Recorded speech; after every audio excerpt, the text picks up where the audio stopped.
Did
you know that 85% of your engine wear occurs at startup?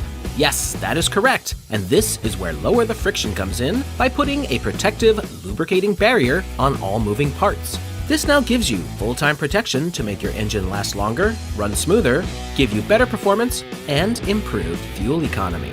People across the country are reporting some very exciting results. Go to lowerthefriction.com, place your order, and enter in promo code SOS to get 5% off of your order. That's lowerthefriction.com.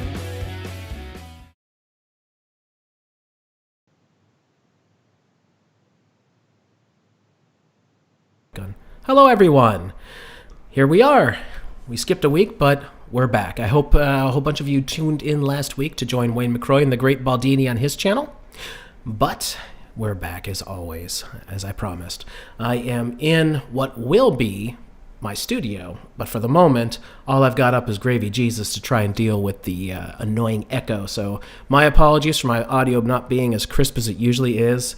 This should only last a couple more days before I can start doing some things in here to make it palpable. Anyway, this week, of course, Wayne's going to be with me, and your friend and mine, David Weiss, is joining us. Hello, gentlemen. Hello. Hello. Good evening. Let's make sure the sound is good. I always like to check that with the chat room. How's the sound? Because I'm in a completely different location. After a week plus of having the snot beaten out of us, we are in our new house that we bought. But there's so much work to do, it's silly. So it is what it is. So this week, we are going to talk about the RAND Corporation, and a document called, what is the exact name of this document? Stability Police Force. This is Wayne's idea because he's got a library and a half going on, which is always awesome. But before we get to the document, David's got something to talk about with an incident that occurred in New York. David, take it away. Yeah, on May 30th, when the riot started, there was a police van that was set on fire intentionally. And there was probably 10, 15 cops standing next to it, waiting for it to fully catch on fire. Then they calmly cleared the road, and the fire company stood down. And the van was obviously filled with, barrels of fuel and some explosives, and they just let it burn to no other purpose than to incite a riot. The video, I'll put it in chat for everybody. You can check it out. It's undeniable, and I've been spreading it around. I put it on, I uploaded it to Facebook. I've been sending it to other big channels and trying to get some people cover this, because you judge it for yourself, but it's undeniable that the police lit their own van on fire for the sole purpose of inciting a riot. What do you think? I say typical, because isn't this the kind of stuff that old Alex Jones used to scream about 15 years ago before he had his nuts taken away? Yeah, I sent it to Daria, and Alex said 2 sentences on it, but wouldn't touch it. I don't think he's the Alex Jones from 15 years ago when I briefly walked up to him and said hello. Anyway, we don't need to harp on about that. Just to finish, it's the definition of a disingenuous banner for, we don't want to say the FF word. No, we don't. And Foo Fighters. Absolutely not. Yeah. So let's talk about the Foo Fighters. I encourage people to check it out. I put the link in the chat. And spread it, download it, mirror it, send it to your news media. Just do anything to see if somebody big will cover it. That's all. Yeah, I don't really honestly think anybody big would cover something like that, but it needs to be spread around any way you look at it, because you can clearly see what's going on here. They can't be too much more blatant about things anymore. I mean, it would be even worse if they were to say, I don't know, put pallets of bricks around for protesters. They would never use to break into businesses. No. Those were there to build an igloo or something. I don't know. You can even hear people in the video yelling at the police. You did this. The police did this, and they just stand there. They don't care if they get. They obviously just don't care if people see this. I don't get it. All right. Well, there you have it, folks. That video is definitely out there and available. Is there a good title if folks want to actually see it, David, that they can look up? It's not on my channel. It's on the Baller Dave channel, and I've heard of that guy. He's trouble. He is trouble. He's not a nice guy, but it's on the Baller Dave channel. I put it in chat. If someone wants to share it more, that would be great. I don't even know the name of the video. What is the name of the video? It's called Did NYC Police Torch Their Own Vehicle, on the Baller Dave channel. 2 words. Cool beans. All right. So we're going to move forward on this document. Crow was going to join us, by the way, but he has been very, very busy getting our Thursday episode out, which is actually going to be with Mr. Wayne McCroy, and we are going to be discussing masks and all that go along with it. It's going to be quite an interesting show. So, getting into this, in case you've lived under a tree... quite a bit of falsity going around this week. Yeah, you think? But just to lead us in here, in case you've lived under a tree for decades, the RAND Corporation is a nonprofit research organization providing objective analysis and effective solutions that address the challenges facing the public and private sectors around the world. Sure. Okay. Wayne, which part did you want to start with here? Well, first of all, let's just go over a little bit of facts about this document. First of all, this document was put together in 2009 for such an event as what's going on now. They ostensibly put this whole idea together to put together this, what they call, quote-unquote, stability police force for the United States. And basically what this is this is an internal militarized police program. And this initiative with the RAND Corporation, they talk about several different ways to go about this.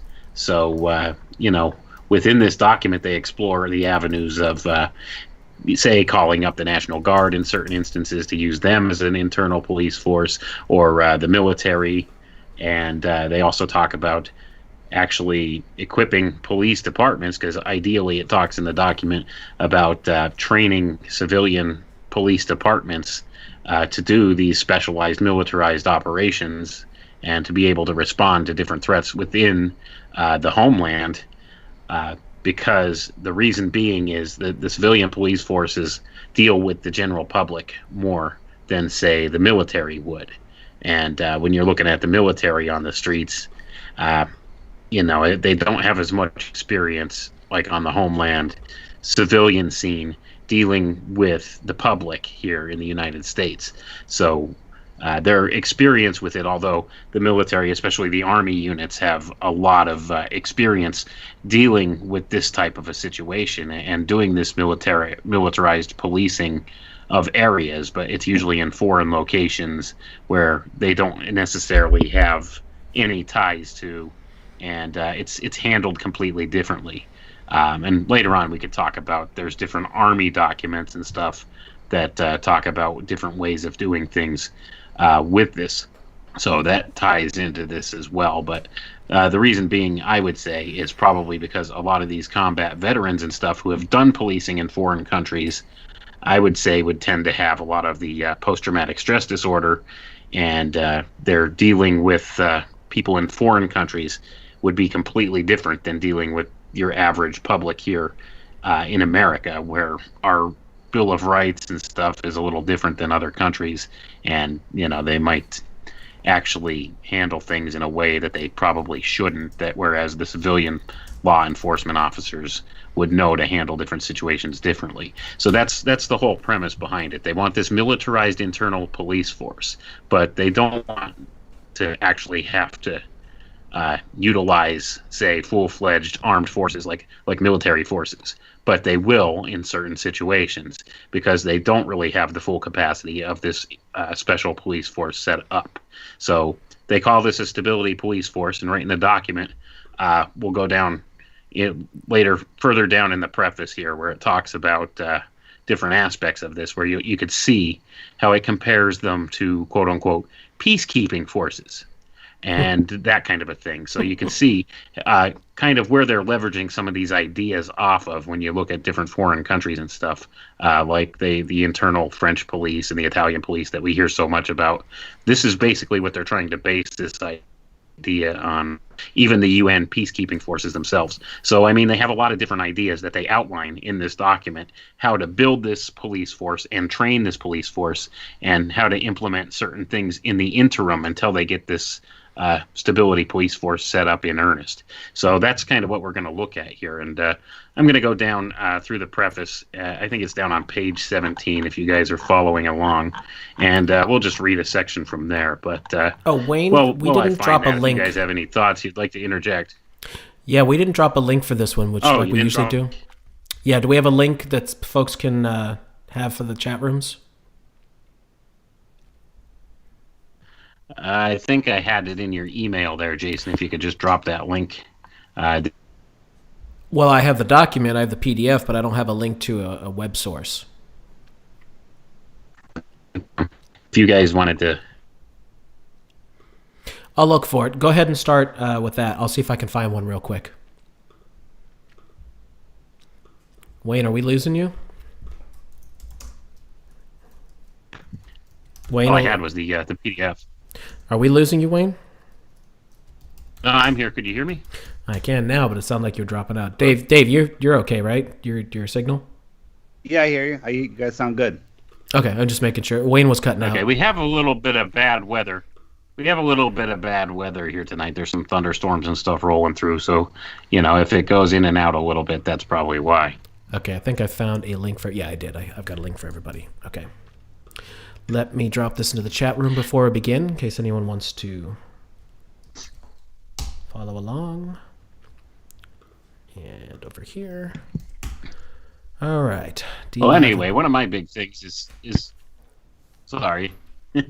I was going to say, well, you're finding that link for people. One of my big things is I like to download PDF files and keep them, because a lot of times these things disappear from the internet pretty fast. So if I find something good, I download it and keep it. So that's why basically whenever I send you something, it's mostly a PDF file, because that's what I do. I have quite a large digital library because of this. I'm just a collector of documents like this, and I try my best to read through most of what I find, or at least a portion of what I find.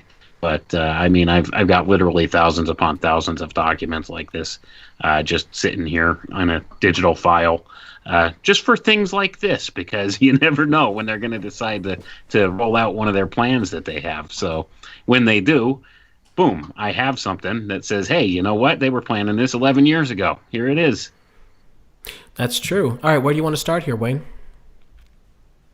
The need for a stability force? All right. Actually, I was gonna. Yeah, I guess we could. If you want to go to the introduction there, we could do that. All I was right. gonna cut down to page 17 because that kind of cuts through a lot of the All right. Well, let me get this Let's started see, then. the need for a stability police force. Go ahead. We'll go there. The need for a stability police force. All right. Our analysis clearly indicates that the United States needs a stability police force or some other way to accomplish the SPF mission. The stability operations have become an inescapable reality of U.S. foreign policy. Establishing security with soldiers and police is critical because it is difficult to achieve other objectives, such as rebuilding political and economic systems, without it. The cost of not fixing this gap is significant. The United States will continue to experience major challenges in stability operations if it does not have this policing capacity.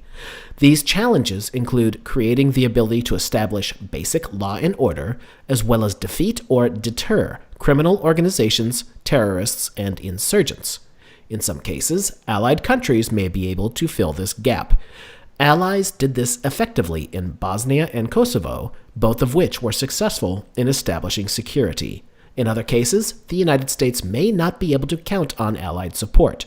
The United States should not depend on allies to supply these capabilities because doing so would limit U.S. freedom of action on the international stage. Consequently, the United States should seriously consider building a high-end police capacity. So, judging by what's been going on the past, what is it now, David, 8 days since all these uprisings started? Yeah, it sounds like don't you think that most people are going to be wanting exactly what you just described? Because some terrible situation's happening that the normal police force can't seem to handle? Yeah, that's what...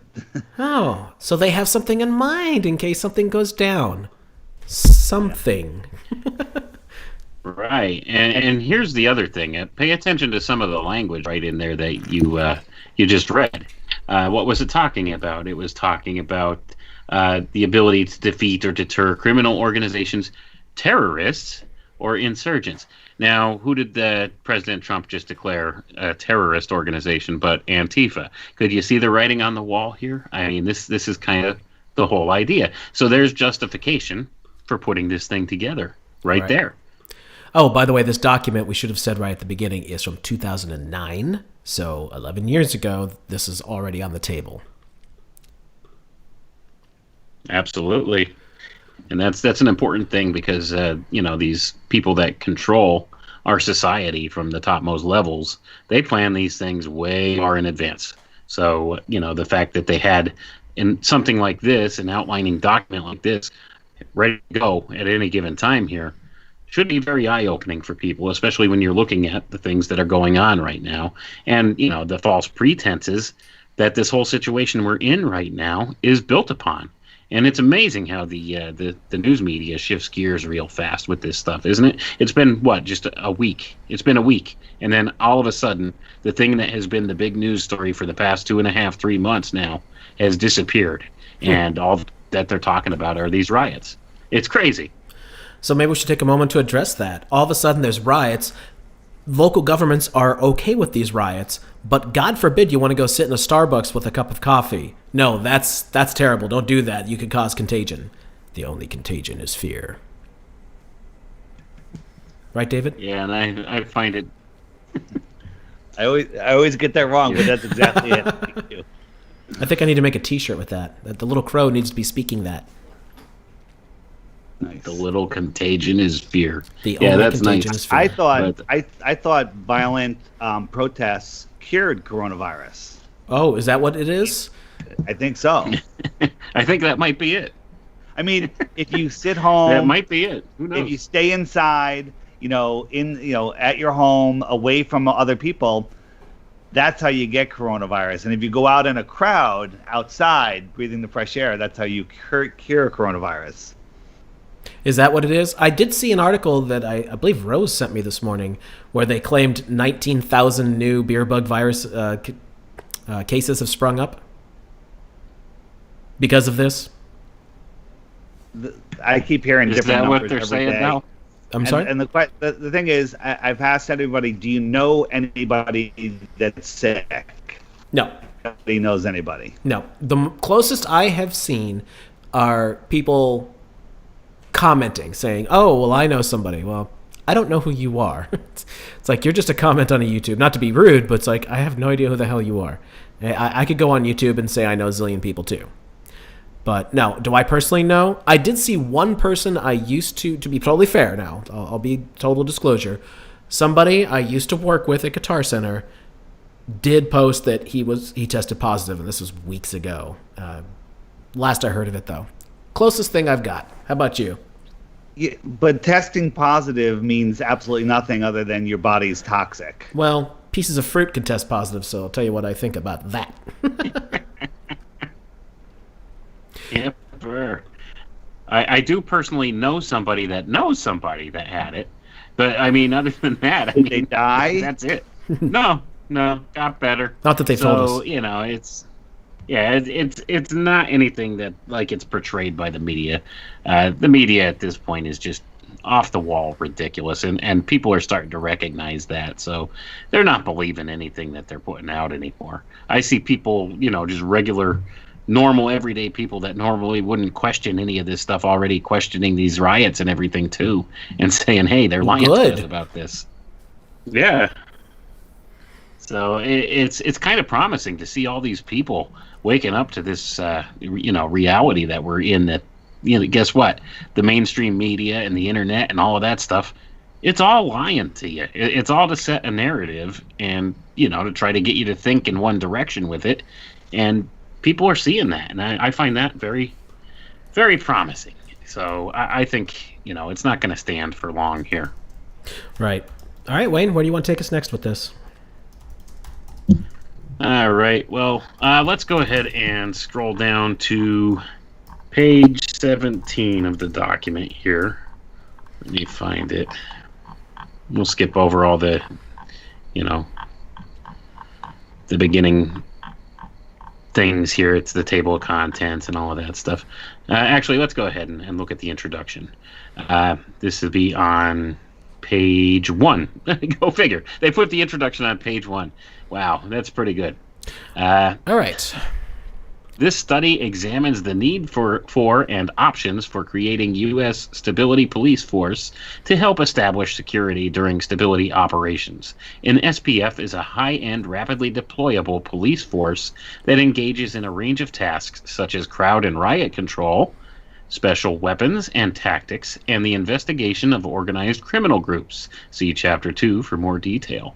In its ability to operate in stability operations, it is similar to such organizations as the Italian Carabinieri.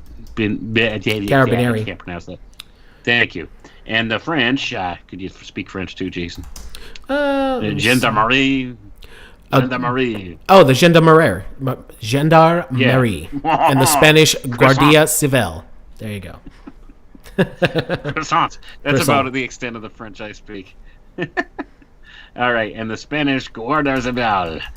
These are police forces with military status that have been used overseas to conduct a range of high-end law enforcement tasks, as well as to train and mentor indigenous police forces.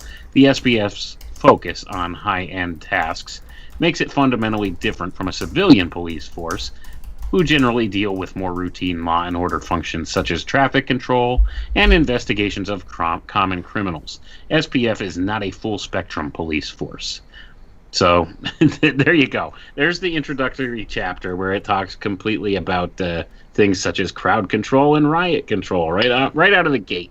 So, is this police force in effect now? I mean, have they already integrated this, in your opinion? Not officially and not publicly, but it looks like they're implementing some plans from later on in this document, such as rolling in National Guard and military troops to fill the role for now until they do get this in place. Now, you know how these things go, problem, reaction, solution. While they may not have anything with the things that have occurred this week, we don't know what they're going to roll out in a month. You know how all this stuff always goes. Yeah, I mean, when the alien invasion starts, they'll want the troops in the streets, won't they? Well, here we go, too. If these riots keep continuing, when we jump down to the document here a little bit, need for a high-end policing capacity. What are high-end police? High-end police fill a critical gap between military forces and civilian police. And before I go any further, if they're classified as police, then there are no troops on the streets. They're just police, right? There's their excuse to roll out this kind of thing to act as a military force, a bunch of freaking RoboCops running around, but they're not technically military, so people can't bitch and say that there's military in the streets, right? Right. And then they could also say they're not violating the law of Posse Comitatus. Right, exactly. Which is, again, this is the kind of stuff that I used to like Alex Jones for 15 plus years ago, that I have no idea why he doesn't anymore, although I can guess. Continuing on, they are trained to deal with higher levels of crime and violence than regular civilian police and are able to perform such tasks as high-end criminality identification, criminal investigation, special weapons and tactics, which you've heard of as SWAT, crowd and riot control, and intelligence collection and analysis. Importantly, they are often the only police force able to counter organized criminal groups embedded in the emerging power structures. And what are we talking about that's been going on the past week? Right. Not only that, pay attention there, too. Intelligence collection and analysis. There's your contact tracers right there, too. That might be a big part of this as well. Well, they can merge. Don't forget, they rework these things as they go along, so all these things can be merged in. They've already budgeted for all this contact tracing crap, so who knows what they're going to funnel money into next. Did that bill get passed? Did 666 get passed? The funding for all of that? I'm not sure if that got completely passed. I know it passed the House, and I think it was going to the Senate last I knew. Last I read, I think it was well on its way to actually passing. So, and that was something to the effect of billions of dollars per year to these different organizations for fiscal year 2020, which ends October 1st. So that's 4 months. $100 billion for the next 4 months. Right, That's insane. Then I think it was $100 billion per year plus afterwards for as long as this goes on. Right. If I remember correctly, because I started reading that. Now that I'm thinking about it, I think that did pass and get signed into law now too. And what this ostensibly will do is it will give these funds to any of these organizations, such as schools or churches and things like that, that will agree to only let people in who have their immunity passport, per se, or something equivalent to that. So this will be, we're only going to allow people to enter who have been cleared of COVID and have this COVID passport or whatever they're trying to implement it as. And this will eventually roll over to the whole you have to have the vaccine to get in thing, too, right, if this goes the way that I think it's going to go.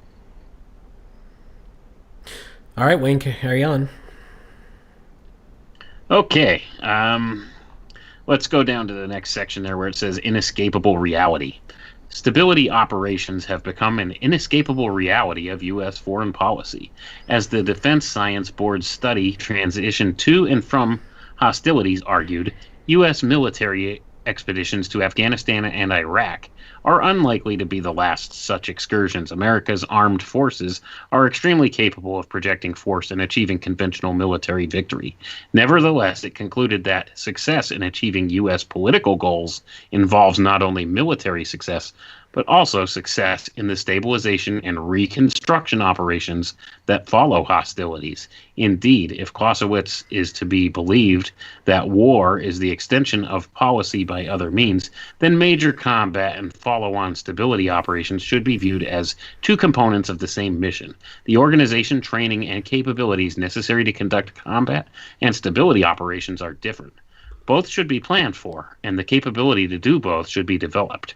The trend in the number of stability and broader peacekeeping operations from 1948 to 2006 supports this conclusion. In particular, There has been a significant increase in the number of these operations since the end of the Cold War. Since 1989, the U.S. role has also increased. It has played a major role in several stability operations: Panama, Somalia, Haiti, Bosnia, Kosovo, Afghanistan, Iraq, and again in Haiti in 2004.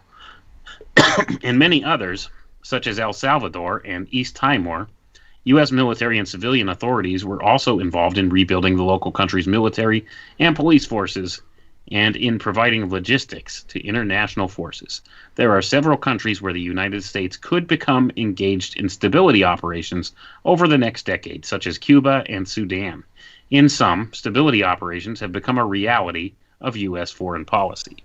So what they're doing here is they're arguing the U.S. foreign policy reasoning for also setting this up and maybe even using this civilian police force as like a foreign policy operation like this to go in and train different departments in other countries and stuff. And I find it interesting they're talking about Cuba and Sudan. And this is 11 years ago they were talking about this. So it makes you wonder, like, you know, they're using all of these different angles to go at this to justify setting this whole thing up. By the way, I did find the bill, if people want the specifics on it. It has not passed yet, but it says this bill would provide $100 billion in grants to faith-based organizations, clinics, medical centers, and other organizations which perform testing for the beer bug, tracing of exposure to the beer bug, or services for individuals who are isolating at home. The funding could be used to pay their staff or purchase personal protective equipment to protect their staff. No provision in this bill would make testing or quarantining mandatory. The bill includes privacy protections for the medical information of individuals that would limit how grantee organizations could share information collected with the federal government. Now, by the way, if you have an iPhone or another device that uses iOS, the newest operating system update adds in crap for contact tracing. Don't do it. Don't. Bad. Yeah, I definitely wouldn't click on anything like that. The whole contact tracing thing. This is a logistical nightmare when it comes down to it. This is pretty much 1984 when it comes down to it. I mean, if you agree to let them do the contact tracing thing, not only is that for you, but I mean, that's going to affect everybody around you too. So, I mean, this is some crazy stuff. If they could, honestly, if they could do this, if they could track down exactly who has or has been exposed to a certain germ, don't you think they could track down pedophiles a little better? I mean, come on. Like, let's find a good use for this kind of technology. Yeah, well, I don't think we even need to go there because we want to keep the video up after we're done. But I think we know where that leads to. But it's already been said that they were using contact tracing technology to look for people who were in the riots causing vandalism and looting and all that. So all of a sudden we jumped from using it for the beer bug to a, what would we call that? A much more personal kind of thing. Something that they can just accuse you of. Oh, we suspect that you were there because of this person, this person, this person that you have connections to. Yeah, not cool. Yeah, definitely not cool. Talk about painting everybody all with the same brush. So that's kind of one of the things that it really is intended for when it comes down to it. That's what the contact tracing is intended for, that kind of a thing. And this ties directly back to the whole idea of a social credit score, which is implemented in China. And, the infrastructure for that exists right here, right now. And they have it in the private sector here. And that's something that really hasn't been rolled out to the public just yet. But it's going on. I mean, they have a social credit score for you right now. It just hasn't become a public thing here yet. They do have one. I guarantee it. It's called My Life or something, isn't it? Oh, I've seen that thing, yeah. Yeah. David, do you know anything about this? I don't know anything about it, but I have a very high social rating score in my book. Of course you do. You're a very nice fellow. Super high. Let me see if I can find it real quick. Yeah, I think it was called My Life or something like that, or I do remember. It is indeed. That. It's called mylife.com. Reputation is more important than credit. Your credit score says only one thing about you. Your reputation says everything about you. People use your credit score for one thing, whether to lend you money. People use your reputation to decide everything, whether they want to do business with you, be friends with you, live with you, date you, and much more. Maintaining a good reputation every day is a critical part of everyone's life. We want to help you show the world how great you are to improve your life personally and professionally. Let me be blunt here when I say, fuck you. Right. Let me translate that for you. We want to control your behavior and everything that you do. David, you look like you got something. What that's all about. People are thinking that they're just tracking us with the GPS on our phone, but a huge part of the contact tracing is the facial recognition. Mm-hmm. And the facial recognition, when it first started, wasn't that great because it needed to learn.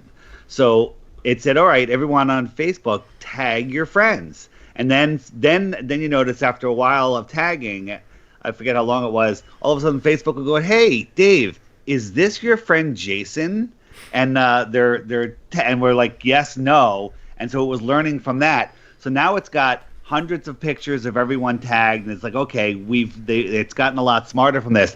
Then they say, all right, now what we need to do, rather than just have random shots, we need people to center the phone on their face and stay perfectly still so we can map out their face. So then they came up with those funny apps where you can put a dog face or bunny ears and everything, and you have to hold the camera up. I think it was on Instagram or whatever it was, and people would hold it and it would literally map out their face. Mm-hmm. And so we gave them all of that information. We give them everything. We gave them everything. And now a camera, a street camera, when you're driving down the road with the glare on your windshield, can tell who you are in the back seat. Well, that was crazy. My thing just went nuts. And it could even tell who you are wearing a mask over most of your face now, too. Well, that's interesting, isn't it? They're tweaking the algorithms. Yeah, one of the things I was going to say about all of this stupid mask-wearing crap is that it's probably just another thing for the algorithm to work around. It's like, oh, cool. Now you got to learn how to do it this way, so it's even more precise. Yeah. All right, Wayne, it's all you, buddy. All right, let's skip down to page 17, research design. This research builds off of RAND Arroyo Center's previous work done for the U.S. Army's Peacekeeping and Stability Operations Institute. Options for transitional security capabilities for America. That study identified and assessed options for manning and maintaining an SPF, or that stands for Stability Police Force. In addition, this research was informed by an examination of and interviews with two types of international high-end police forces. The first type included gendarmerie forces from other countries. Most of these forces had similar objectives and tasks as the SPF. Key examples included the French Gendarmerie, the Italian, one I can't pronounce, and the Spanish Guardia Civil. The Dutch, another one I can't possibly ever even dream of pronouncing, right. And the Portuguese Guarda Nacional Republicana. Well, let me stop you right there, Wayne, because I know what these are. We went over some of this with Giancarlo. It's like a police within a police force. They're sticking their noses in your daily life to make sure that you're they're kind of like the thought police. Let's put it that way. Yeah, that's the impression I get. So that's kind of one of the things they're modeling this on, despite my bad reading of other foreign languages.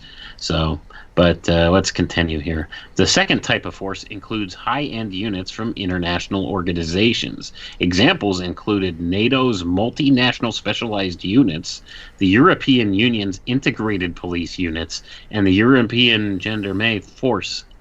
They had similar objectives and tasks as the SPF, such as crowd and riot control, there it is again, criminal investigations, high-risk arrests, identifying and deterring high-end threats, and SWAT. For instance, the MSUs, which that was the multinational specialized units, were created to provide the Joint Force Commander with police forces that have military status and the training, experience, and capability to deal with this area of public security. MSU roles may include information gathering, investigations, criminal intelligence, counterterrorism, maintenance of law and order, and public security related matters. These high-end police forces provided valuable insights into our assessment of many aspects of an SPF. So that's where they're getting their ideas from for this. All right. Not good. So we already see that they've got tons of stuff in mind before we ever got to 2020. By the way, there's something I want to bring up about 2020, since the episodes that we discussed this on Crow 777 Radio haven't come out yet. We're at a new decade, and if you're a listener of Crow 777, you'll know that we've done a lot of work and discussions on how the decades seem to be a big old gear switching when the next one comes rolling around. And it's really, really obvious, especially when you're talking about the 50s to the 60s to the 70s. There are very distinct lines where these things just look totally different and feel totally different. The entirety of the society is very different. So where were we in 2000, in the 2000 teens, and now into the 2020s? I would say it almost looks like they're hearkening back to the 1960s at this point, because what are they doing? They're doing massive social upheaval on multiple fronts. One is to get everybody scared of everything, just like everyone was in a dither during Vietnam. It was the winding down of the whole Cold War nonsense where there was a communist in everyone's bowl of soup, and they had to have all these ridiculous investigations and all that crap. What else did they have in the 1960s and the early 1970s? Racial tensions out the wazoo. And come on, man, I live somewhere where there's a lot of, it's very high, it's really close with the black and white. Nobody gives a shit. Like, seriously. You know what's funny is, Jason, they had a pandemic in the late 60s, early 70s, right in the middle of Woodstock, and nobody was afraid of that. They did? What was the pandemic? It was the H2 pandemic. And wow, I learned something new today. People died. And in the middle of it, they had Woodstock, but nobody... Yeah, and that killed over 1 million people in America, as I recall. What? Not 1 million in America. It did. No. I think it was, 1 million. 1,000. 1 million people worldwide. Was it 1 million worldwide? I remember seeing something about that. People have been talking about that. So it was worse than this, and they held Woodstock in the middle of it. And nobody gave a flip. Unbelievable. But anyway, what I'm saying is, what are they leading us into here? Because this is not going away. This is something Crow and I both keep saying. This is not going to be like, oh, it's over now, everything's okay. When government bodies institute major policies like they have been putting into place, they're not going to just suddenly turn them off. No freaking way. When they have police burning their own vans and delivering pallets of bricks to all cities where riots are, this is not the end. This is not. There's something big coming. Right. And let's be honest, these things usually come in threes, don't they, David? After all, I met you under the pretenses of talking about some Foo Fighters, if you remember, about 5-6 years ago now. That's a long time ago. Yeah, we've been friends for quite some time, my friend. That was back when I first started doing podcasting and all that by myself. Yeah, I remember. I don't even know what you were doing then. I know we had a mutual friend that recommended us to each other, but I don't even remember who that was. I was doing the Deep Inside the Rabbit Hole podcast and exposing the disingenuous banners and other hoax things. All right, Wayne, it's all you, buddy. All right, let's continue down a little bit here on the document. The study follows a logical progression that begins in Chapter 2 with an examination of the police and related functions that an SPF must be able to perform. The results of this chapter establish the baseline for collecting data, conducting interviews, and structuring much of the assessment framework that yields recommendations on how to staff an American SPF and what federal department or agency should house it. This is augmented by the examination in Chapter 3 of the needed size and deployability characteristics of an SPF. In particular, these two chapters lay out our recommendations for the operational requirements that an SPF must have in order to support U.S. stability and reconstruction efforts. Keep that in mind. Are they really talking about foreign countries, or are they talking about within the continental U.S.? So, Dave, how do you like this one? It's a Brave New World in the chat just said, so if we're replaying the 60s, I wonder if there's going to be a new fake moon landing. Well, how about that? They supposedly are supposed to land boots on the south pole of the moon, American boots, with the Orion program at the end of 2024. 2024. Did you notice that the two Mackenzie brother astronauts that went up there had their moon boots on? They had boots on. Like, where are they going? They're going to the space station. Do you even wear shoes in the space station? They had these giant boots on. Have they ever shown that? Like, what do they wear? I don't even remember. Do they wear socks? And that's it? I think they just wear socks. Or is it like a booties kind of thing, like an all-in-one? Because you don't want anything extra. You don't want anything extra that you don't need at all. Right. Well, hypothetically, those spacesuits were just the. I mean, looking at the spacesuits proves that NASA and SpaceX are fake. Well, they were designed by a Hollywood designer, so I mean that says it all, doesn't it? Those spacesuits that they wore, they look the closest to like a Star Trek kind of thing that I've ever seen. Like, as far as like newer Star Trek, not the 60s. Those suits looked ridiculous. But those ones looked like, what was the Next Generation movie? First Contact. It looked like the ones that they wore in First Contact, when they were fighting the Borg. That is what those suits look like to me. What do you think, David? I mean, those suits. What is the visor for? How does it seal? I mean, if it's not airtight, what is the point of having any of it? And the one astronaut, he had his co-optical regular glasses on with all the shaking and stuff. What if his glasses fell off and he couldn't see to touch his big iPad? What would happen? Well, the other thing I noticed, the thing wasn't sealed. I was watching that launch. Mind boggle. We did the show. We did the live analysis. And I'm like, oh, my God, thank God this is so obvious. All my friends are going to wake up. This is going to be great. I mean, this is a paradigm shift for everybody. And during the show, I was getting texts. Are you watching? This is great. What do you say now? I'm like, really? You believing this stuff? And they're like, absolutely. Absolutely. So as far as, tricking people into what's happening with these riots and everything else, it's no doubt. I mean, people are completely gone on their ability to think. Well, let me draw another parallel to the 60s here, just because of what the other person brought up. What was going on in the United States while all of these supposed NASA missions were going on? What was going on in the early 60s with Mercury? Then next we have Gemini. What's that? Charlie Manson. Well, that wasn't until the end. I'm talking about even earlier. Like, the entirety of the 1960s was one great big upheaval. You have Mercury, then Gemini, and of course Apollo somehow is being made before they can even get somebody to orbit the Earth. They're working on the stuff to go to the moon. How the hell that's supposed to work, I don't know. That's quite a feat. I admire that. But what was going on? The start of Vietnam, the start of the racial riots. People were getting drafted like crazy.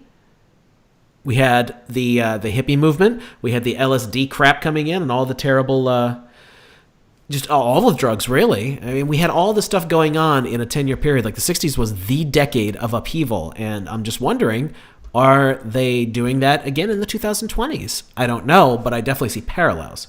Eric, that was awesome of you. Thank you. Totally cool. Thank you, Eric. What do you think, David? The deception is beyond. I mean, there's nothing they can do now that won't surprise me. I mean, the whole moon mission. Will they kick it down the road in 2024, or are they ready to fool us? I don't even know if they'll need real actors anymore. There's so much evidence now that they're faking, some of the world leaders when they talk to us. You saw when the Pope disappeared in the window recently? Oh, I didn't see that one. Yeah, so the Pope's speaking from the window, and it ended, and he walked away, and he literally blinked out like a hologram. Okay?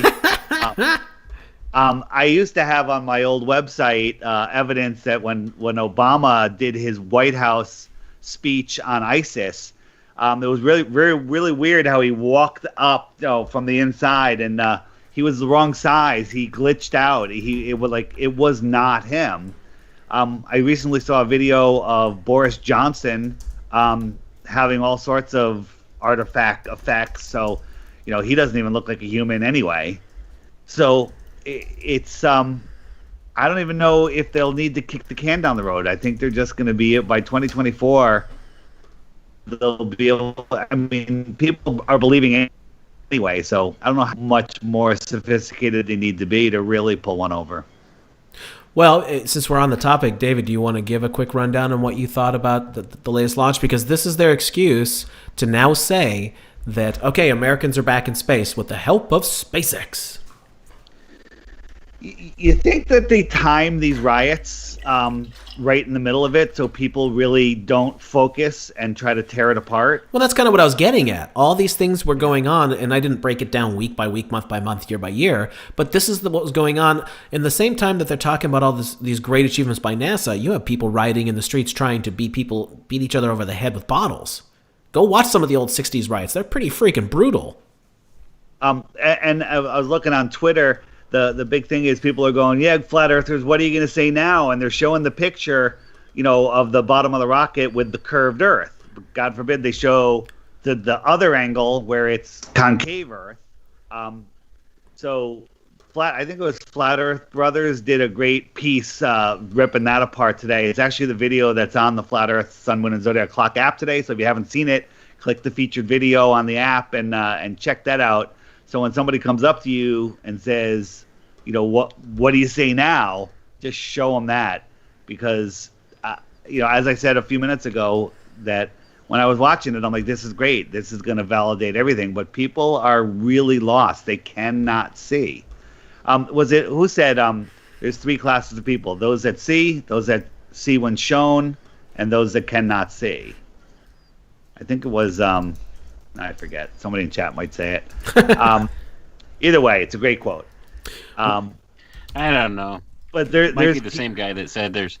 Sorry, I was just gonna say that there might have been the same guy that said there's three kinds of people: people that are good at math and people that aren't. So, you got that. Yeah, I think it was the same guy. Anyway, it could be. Yeah. But anyway, I'm drawing parallels to 1960s, and I'm going to keep watching this. We discussed it a little bit on some of the stuff coming up on Crow 777 Radio.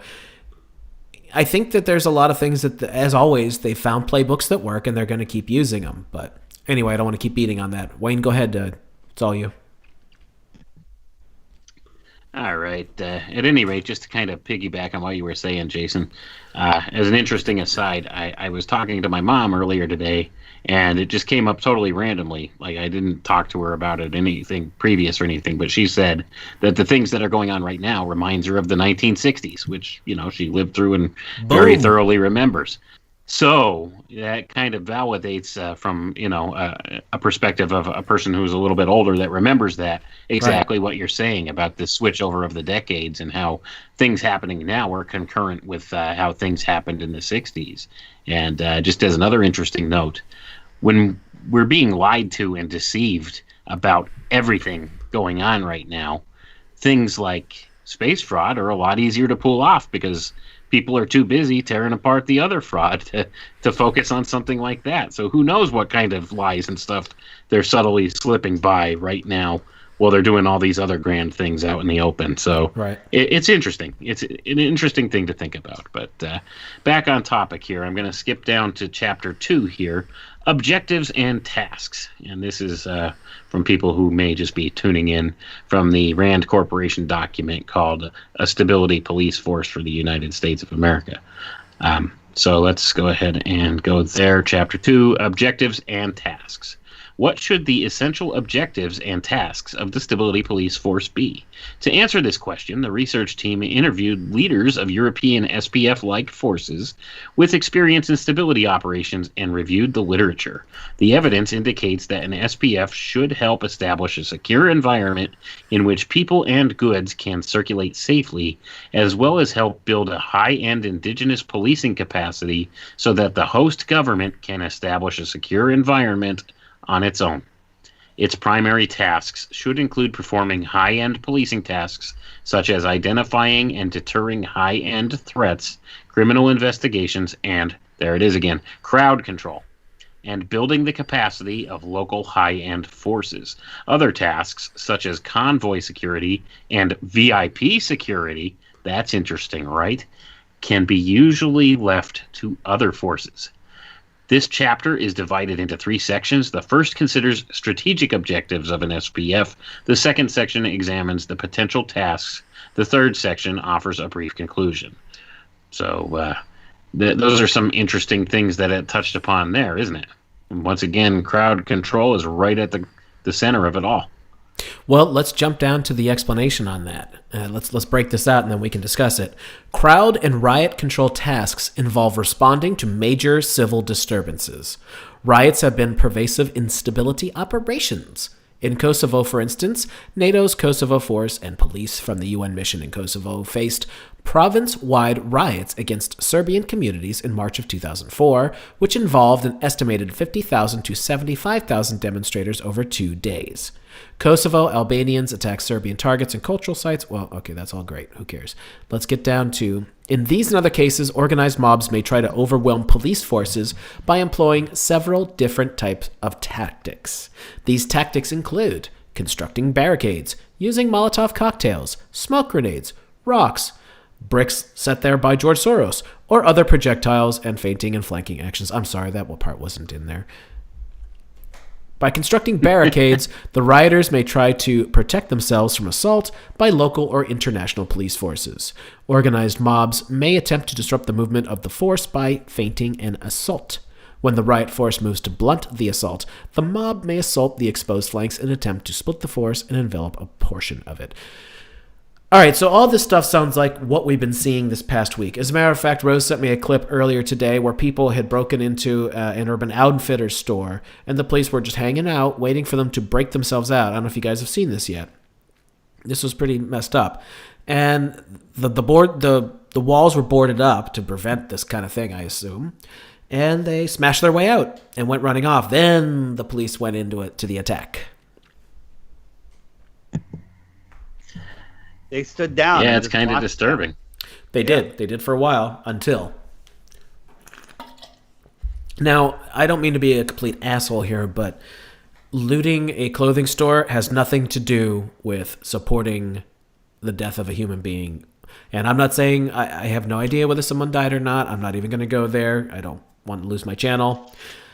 But whether someone died or not is not the point. Looting is looting. It is stealing, and the people who own an Urban Outfitters have nothing to do with that. And that's just the end of it. So this is nothing but people just being a bunch of criminals. Right. Protesters Absolutely. and rioters are 2 different things. Exactly. Protesting's in our Constitution. It's part of your American rights. You should be able to protest. You shouldn't have to need to go to a free speech zone because a bunch of bigwig politicians don't want you protesting outside their stupid little get-togethers. No, that's not what it's about. In days gone by, when we were more American, and I'm talking about a long time ago now, unfortunately, that's exactly what they do. And if you pissed them off too much and there was enough of them against you, you would get tarred and feathered. That'd be kind of amusing to see for a few people, wouldn't it? There's a great, pretty short video today by Larkin Rose. Did you guys see it? About protesting versus rioting, and whether you're black or white doesn't matter. Larkin Rose is. He nailed it. I'll throw the link in the chat, but everyone needs to check that video out. Watch it a couple times. Do you have a contact for him, by the way? I do not. You do not? Okay. If you ever come across one, let me know. By the way, I know people have joked about the Flash. What that is I'm reloading YouTube so I can keep track of things because it freezes up and just won't update itself. So that's what you're always seeing, Flash. By the way, hi, the Great Baldini, who joins us quite often. He's now in the chat room. All right, Wayne, where are we at here?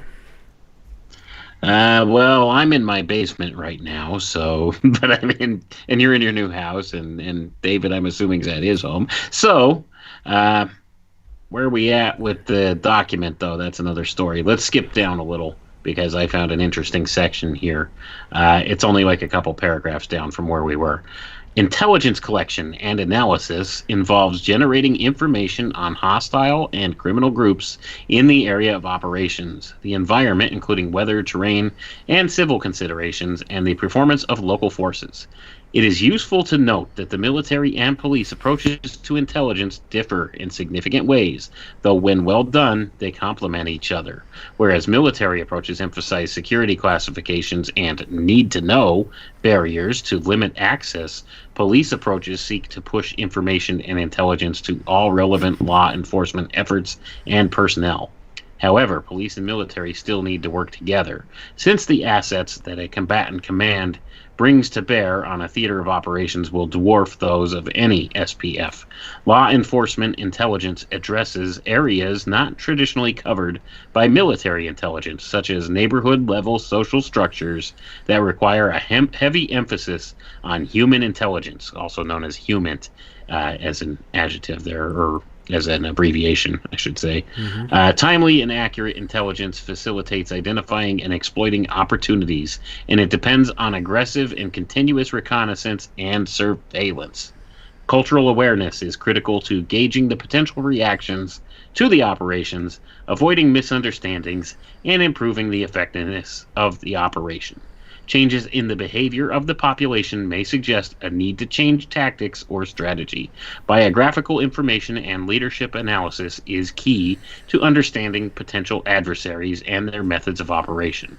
Knowledge of the ethnic and religious factions and the historical background of the host country are important to achieving the objectives of the operation.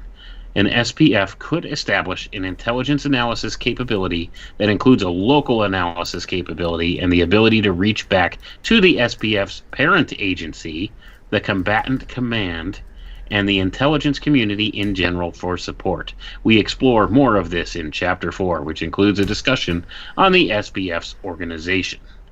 So they're talking about intelligence gathering, data collection, knowing how people are going to respond to certain tactics, things of that nature. So, I mean, you could kind of see how this rolls into what we're watching going on today.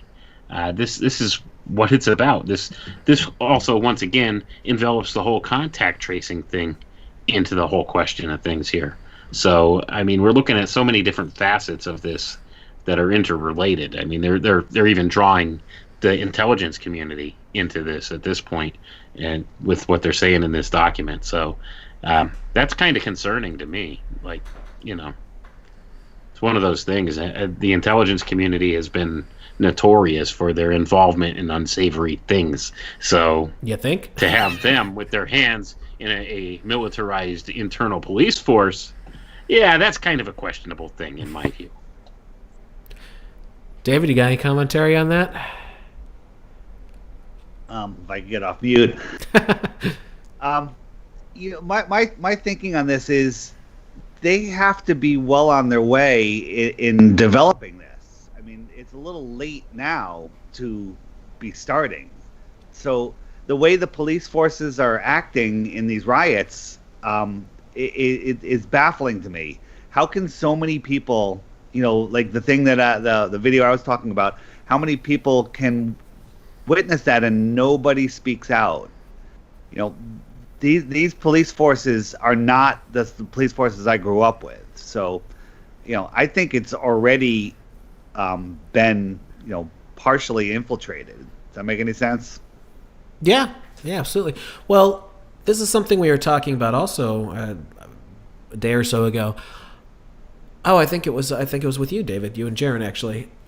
I would suspect that most police officers are just, like, I have a friend who's in the local police force, and he's just a dude. He's a guy I used to work with at Guitar Center, a really nice fellow. And probably so are most of the people he works with. There's probably a select group, and they may not even know who they are, as far as the average B cop goes anyway, that will do things that are unsavory. I mean, however you want to describe it. They'll do the things that they want them to do, like burning their own van. I have trouble believing that a lot of police officers would be that shitty and do something like that, knowing what it's going to do, that it's going to incite more violence and get everybody worked up and all that. It's just the level of not cool is through the roof here. By the way, the other thing is I really do wonder if the controllers wanted things to get more uppity during the beer bug, locking people away, shutting their businesses down, taking their money, all that stuff. And most people were so castrated that they just didn't get all that uppity. We had mild bits of protesting. It took a while, but it did start happening. So maybe this was like the next card to play. Like, okay, they didn't do much, but we want to get them all pissy and rile them up. So throw a couple more cards on the table. There we go. Now they're doing it. Look at all those cities burning. I think that the elite are amazed every time we don't push back. They didn't think they could push it this far. And, hey, let's put pallets of bricks out there and see if they don't do anything. Let's, they're like scratching their heads. I don't even know if they're laughing anymore because it's beyond ridiculous how much people will put up for. This police burning the police burning their own van in New York City and letting the building catch on fire. It should be the front page news in every country. I mean, it's beyond. It's equivalent to the false flag on 9/11. I said it. Sorry. Oopsie. Oopsie. Hopefully, my channel isn't big enough to get flagged yet. False flagged. Haha. Wayne, are you with us? Yeah, I'm still here. Yeah, those disingenuous banners, man. You gotta watch them. That's for sure. You really do. But yeah, I mean, it's just incredible, just how far we've come with this stuff, and I would agree. I think they're somewhat underway with putting this thing in motion. So just to kind of support that idea, we're going to skip down to page 50 here. It's part of the next chapter, and there's a section there called Speed of Deployment. So let's take a look at this. How quickly might an SPF be able to deploy? Some international police, especially UN civilian police, have been hampered by slow deployment. Several factors have contributed to this, including the absence of a standing police force. As the report of the panel on the United Nations peace operations noted, the process of identifying, securing the release of, and training police and related justice experts for mission service is often time-consuming and prevents the UN from deploying a mission's civilian police component rapidly and effectively. These slow deployments have severely impacted the ability of international police to establish law and order.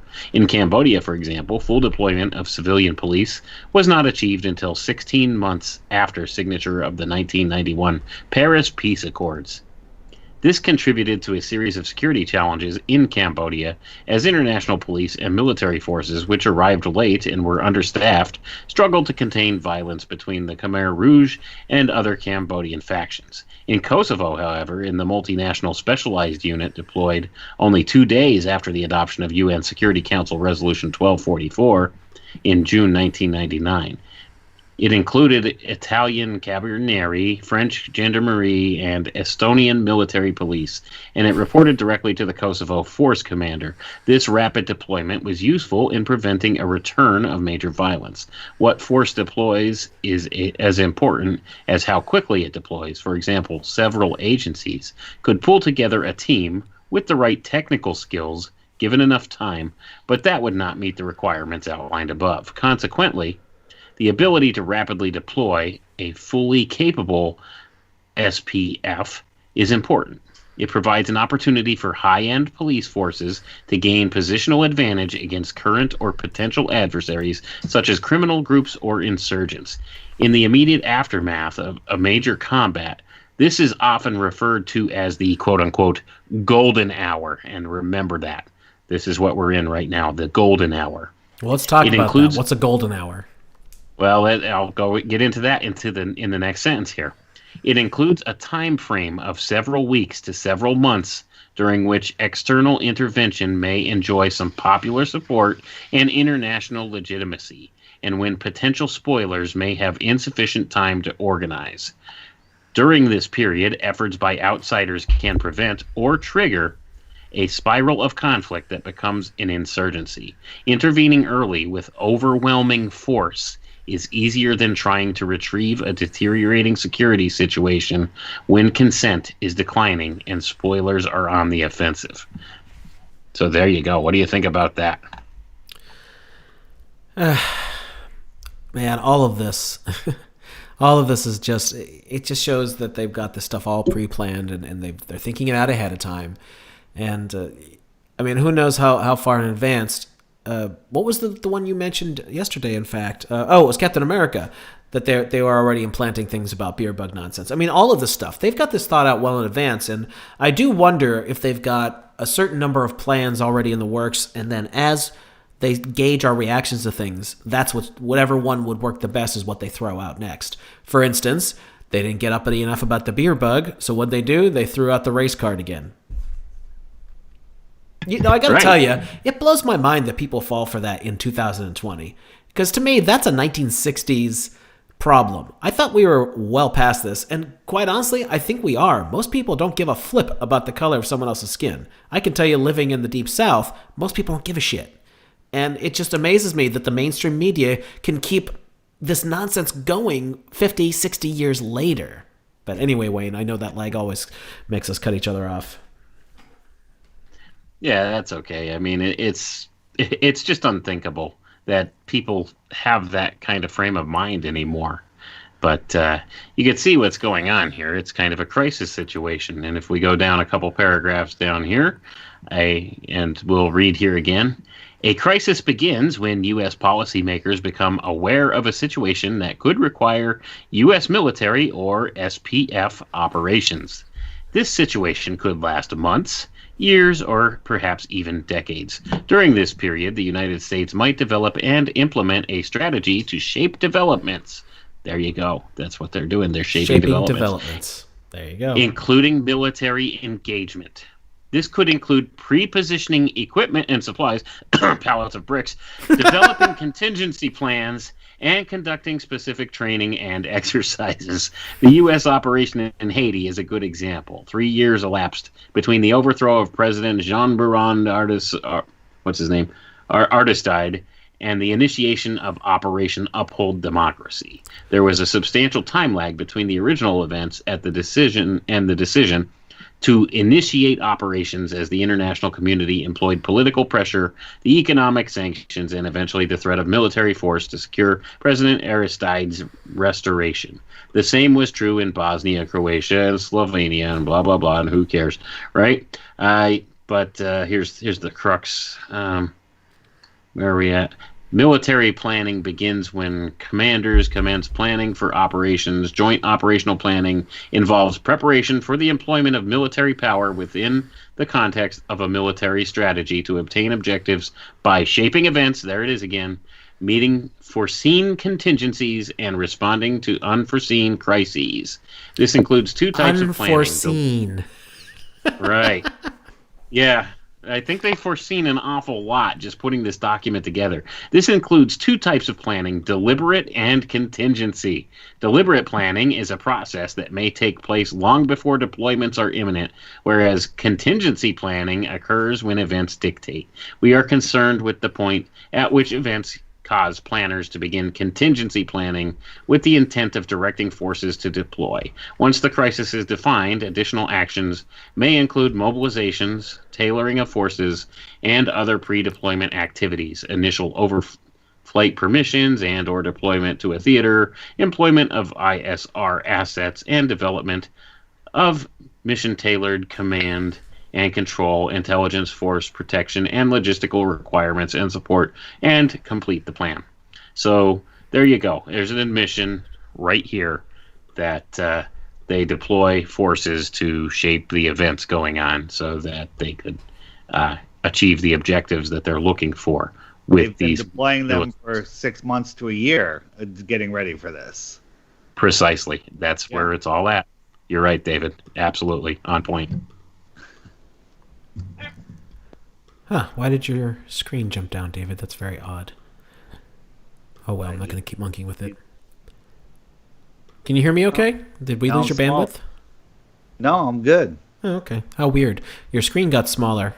I like it smaller. Oh, okay, I'll leave it alone then. Oh, now I'm big. I'm smaller. It's because I took his place. Aha! There he is. Oh, Baldini there he has is. joined us.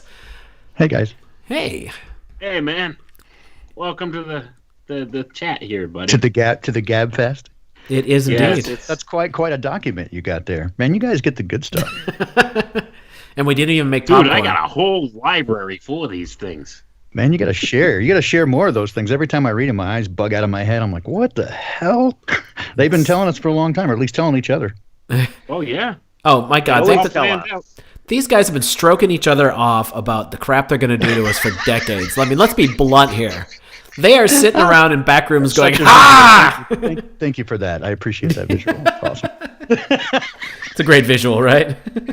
Yeah. Baldini is indeed here, ladies and gentlemen. Yes, let me make the announcement. He has joined us. So, what are your thoughts on this? As always, au naturel. So now that you mentioned stroking each other. David said earlier he wasn't wearing pants, and I'm like, I got you one better. That was only for the cat. I got you one better, man. Oh, my. Oh, bye. Now we know what all that flashing is going on at Jason's place. Hey, look, man. It just makes him uncomfortable because I do the poppycock report very early in the morning with his beloved Rose. You do. She's like, do you have to keep reminding me that you're naked? I'm like, no, I don't have to. Sorry, I didn't mean to bust up the conversation, man. I just. All right, so Serious business here. very Okay, serious. I'm very serious now. Let's. Yeah. All right, so what do you think about the Bland Corporation and what we've been discussing here? I know you've been in the chat room for a while, so I know you're pretty well caught up here.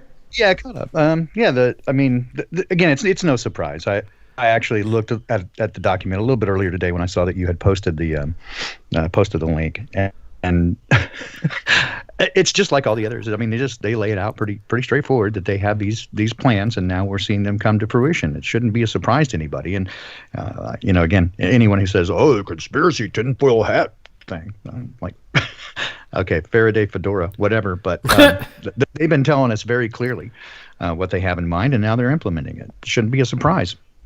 Right. Well, I haven't talked to you in a couple of days, so what do you think about the things that have been going on in the past week? It's poppycock. I mean, I think the only, I don't know. It seems like every day that goes by, they are less and less likely to be pulling back from the brink. Every day I get notices that local places outside Seattle proper, like Bellevue, Linwood, Edmonds, they're all putting curfews in effect because of the supposed riots going on elsewhere. There was some unrest and some stuff that happened downtown Saturday in downtown Seattle, but not to the degree that surrounding communities should be doing this. They're putting curfews in effect from 5 p.m. to 5 a.m. This is tantamount to martial law without the nasty name.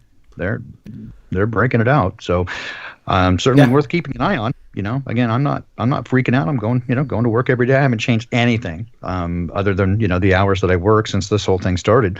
My wife, I don't know if I told you this, she went out yesterday for the first time in weeks, and we went to the store, and she was like, "Oh my God, it's actually happening. People are everywhere and wearing masks." I'm like, "Yeah, I told you." She's like, "Well, yeah, I know how you are, though." When you say everyone, you mean like 50-60%. I'm like, no, everyone's wearing a mask. She's like, holy shit, I got to go home. we got for like 5 minutes. She's like, I got to go home. This is bullshit. No, every time I go out and go to a store where everyone's wearing masks, it really brings my heart down. I went to Costco today and walked right in, no problem. No one said anything. I'm in the back, in the fruit area, and this young girl comes up to me. She goes, "Excuse me, you have to have a mask on." I go, "No, I have a medical condition. I can't wear one." She goes, "Well, people are complaining." And I go, "Sure they are." I go, I think someone did complain to her. I go, "Are they the mask police?" And she goes, you're going to have to go talk to a manager. I go, "No, you can go talk to a manager." And then that was it. And then, awesome. Sorry, Karen. on the way out, I mean, the person setting up the checkouts and everything, no one said anything there. Everybody was talking. It was fine. But every single person in that store, employee or a person that had a full face mask on, and I can't do it. Oh, that's crazy. Oh, by the way, David, I'm Baldini. We haven't probably. Oh, I guess we did meet on Jeranism one time. So Yeah. Okay. Yeah, I was gonna say I got your app. I'm a big fan of your work. So Thank you. Anyway, yeah, it's. I had somebody at work. He's just like. He's a paranoid little cuck, man. He's all terrified, just like shaking when somebody approaches without a mask. It's like, oh my come God. on, dude. People need to grow a pair. I'm a healthy guy, and the people in the store that were freaking out that I wasn't wearing a mask, like as I'm walking towards them, they would literally run away. Yeah. It's like, what have they done to people's minds? I'm not seeing it as bad here. I know I saw it in Home Depot the other day. There was a guy in there, and he's probably 6'1", big burly guy, got a big bushy beard. You know, the kind of guy you'd think would be like a lumberjack, right? And he's got his okay. mask on, and I approach him to ask him where something was, and I came probably too close, within 3 feet, and like literally he's visibly shaking, and his voice goes up an octave. He's like, "What? How can I help you? Stay back." I'm like, "No, you're no help to me." Yeah, you're no help to me, dude. You and your skirt, man. And you're a dwarf, so you know. Because they are brainwashed, and I don't mean to be mean about it, but it is just, it's very disappointing to see how many people are going. I mean, they believe it. They believe it. People wearing the masks are the people that are going to take the vaccination. Yep, they are, and they're the ones that are going to ask for the government help when shit hits the fan. They're going to be the ones, yes, sucking the big government titty. For sure.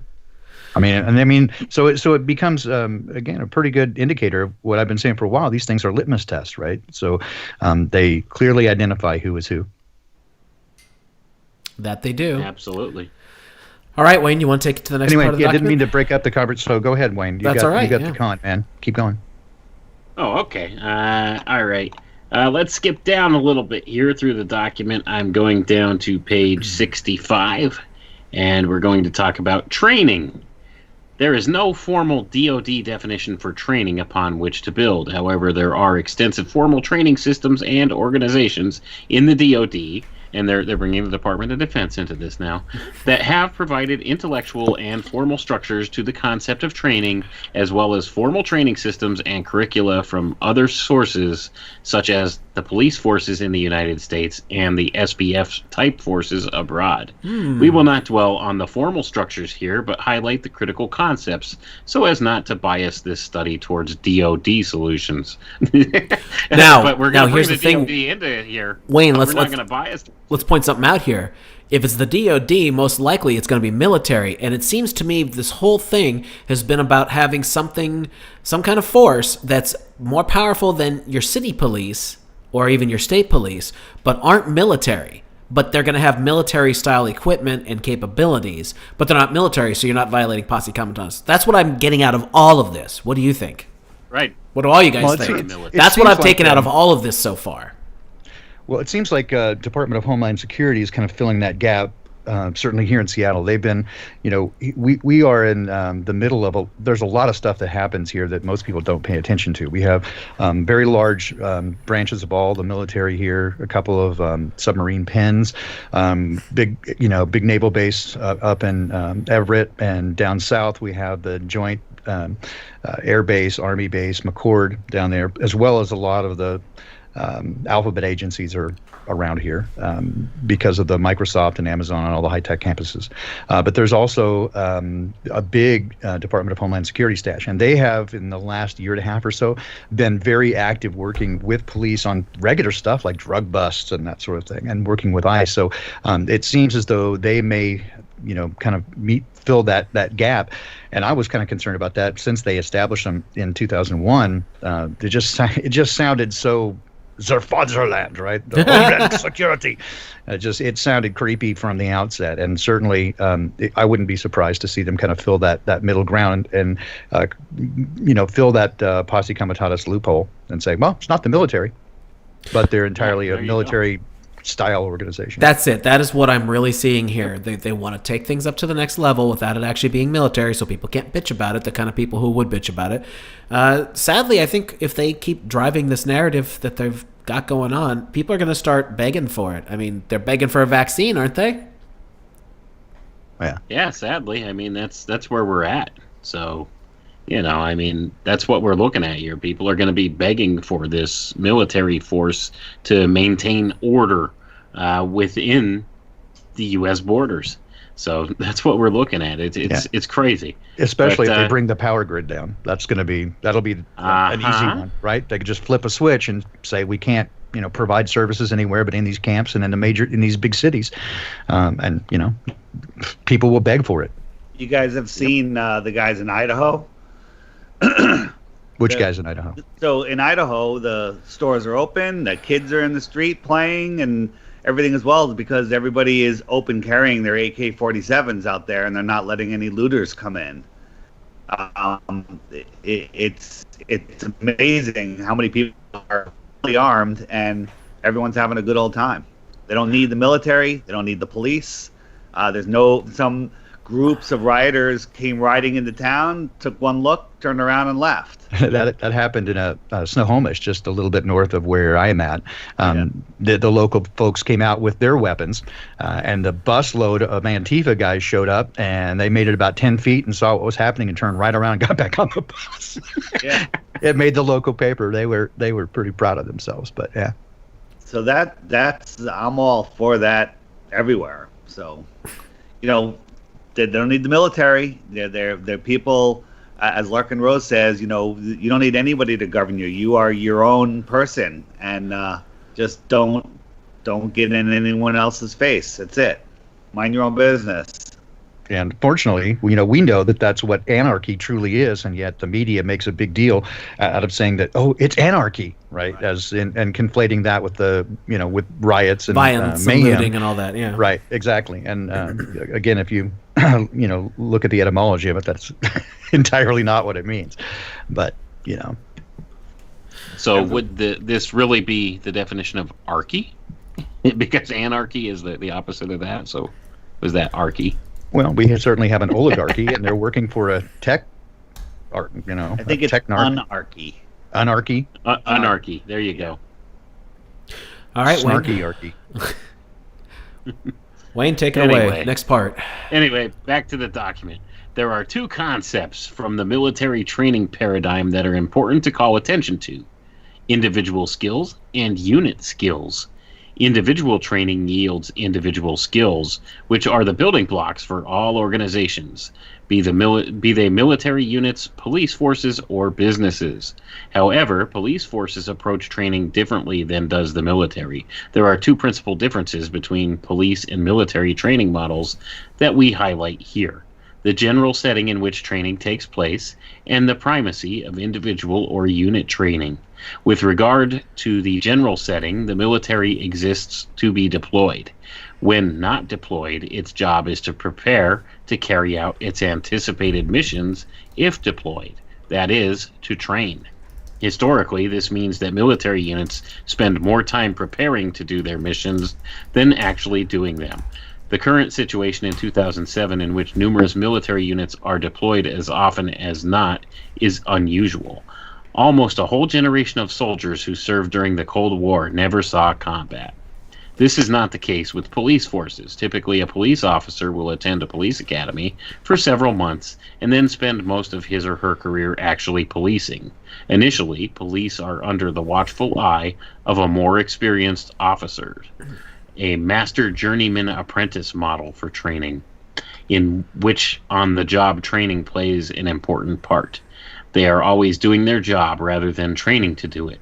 The second major difference is on the focus of training. While military units place some emphasis on individual skills, they fight as units, and so the primary focus is on preparing units to operate and fight as units. In peacetime, training cycles typically revolve around preparation for large training events involving battalions and sometimes brigades. These events are the culmination of lengthy preparation efforts. Police, on the other hand, typically work as individuals or in small teams. The primacy of effort is on individual policing skills. SPFs present an interesting hybrid of policing and military requirements. Personnel with real police skills and a policing organizational culture would be critical to the success of an SPF. However, because of the circumstances it could face when deployed, and the requirement to take on high-end policing tasks against organized and well-armed opponents or to control large crowds. With bricks. It will also need it will also need small unit skills and some military-like training. However, the small unit tasks an SPF will be asked to perform will not approach the requirement to deploy and operate as a large unit in the same manner as military units, since the United States has no SPFs from which to gain insights into the balance of these training requirements. RAND Arroyo Center analysts turn to European SPF leaders to ask about their training experiences. Discussion with leaders of European SPFs that have deployed to stability operations indicate that some unit trainings is done through larger unit training is almost exclusively done only to prepare for deployments with U.S. forces on multinational operations. Even when training in these larger units, the operations envisioned do not approach the complexity or require the synchronization of larger military operations. Small unit training is also done occasionally. So basically, let's skip down to the last paragraph here to sum it up.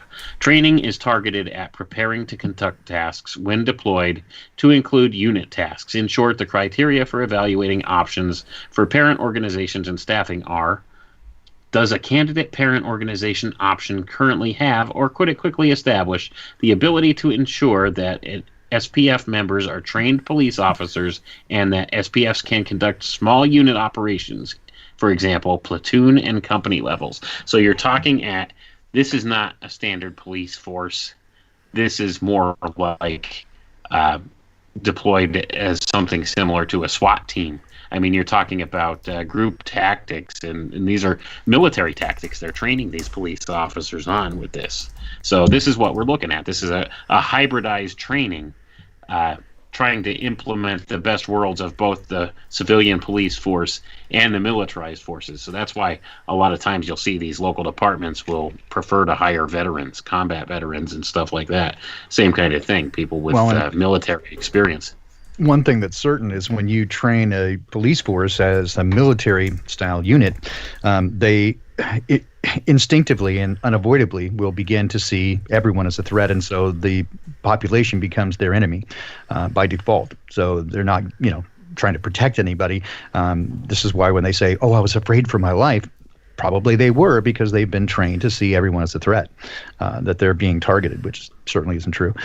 So again, when they train them as a military force, they need an enemy. And certainly is what we saw with, the United States after a period of time of not having an enemy. They get bored. They need somebody to drop bombs on. And certainly see the same thing here. And we see it fairly frequently anyways. When police officers get bored, they go roust those who no one will stand up for, the homeless people, the disadvantaged, the poor.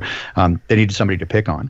And unfortunately, the more you militarize them and more you give them military toys, military training, they're going to want to use them. And that's just the nature of people. Have you noticed that, I don't know how recently this started, but the police in general, whether it's this high-end police crap or if it's just your everyday police, all of a sudden everyone is a civilian to them, like they're not civilians, that they're some kind of military. Anyone notice that? They use that term a lot now. I don't see it as a new phenomenon. Maybe we notice it a little bit more, but certainly I haven't seen it as a new phenomenon. I've watched them for a while, and I've got some friends and family who have served in law enforcement, and they always see themselves as sort of above the law. And separate, they do separate from the general public. They do what they want with professional courtesy is what they call it. They get away with it, pretty much whatever they want. Yeah. But seriously, like DWI, drinking while intoxicated or doing pretty much anything, drugs, whatever it is they want. They call it professional courtesy, and they give each other a pass because they're the thin blue line, right, between everybody and the bad guys. And they just invent, bad guys. That's really what they do.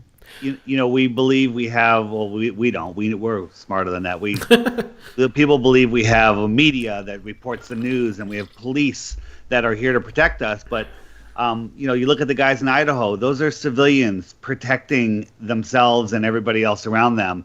No need for police. In New York City, you have police lighting their own vans on fire. You have police watching people loot in stores that have nothing to do with anything. Sure. They're just letting it happen. And then, we have independent reporters that are, like Jason Goodman. I don't know if you guys are following him. He roams the streets of New York. Early on, he was going to all of the overwhelmed hospitals showing that they were empty. And now he's walking down and talking to these kids that think that they're doing something positive and confronting these Antifa guys. And then pointing out to the police what's going on, and the police just don't care. They're not doing anything. So something has happened to our world, and the media has been taken over, and I guess the police have been taken over. I mean, are there any police that can do anything? I don't know, David. I mean, it's been proven certainly under case law that the whole idea of protect and serve, they're under no obligation whatsoever to protect or serve any of the civilian population. And it seems that the only ones they're protecting and serving are, the corporate fat cats. And when you look at it, every city is a corporation. Every department in every city, the fire department, the library, all of them are corporations. That means there's a shareholder. And ostensibly that is supposed to be, the people, but it's not. And, you can prove it. You can go to start digging in the city documents, and it doesn't take very long before it all becomes private. It's privately held. So there is somebody ultimately who pulls the strings, and whether those who, again, need to know basis, just like everything else, they don't know. They just get their orders from above, and they just teach them to follow orders, just like you would in the military. You don't get to ask, you don't get to question, but somebody's pulling the strings.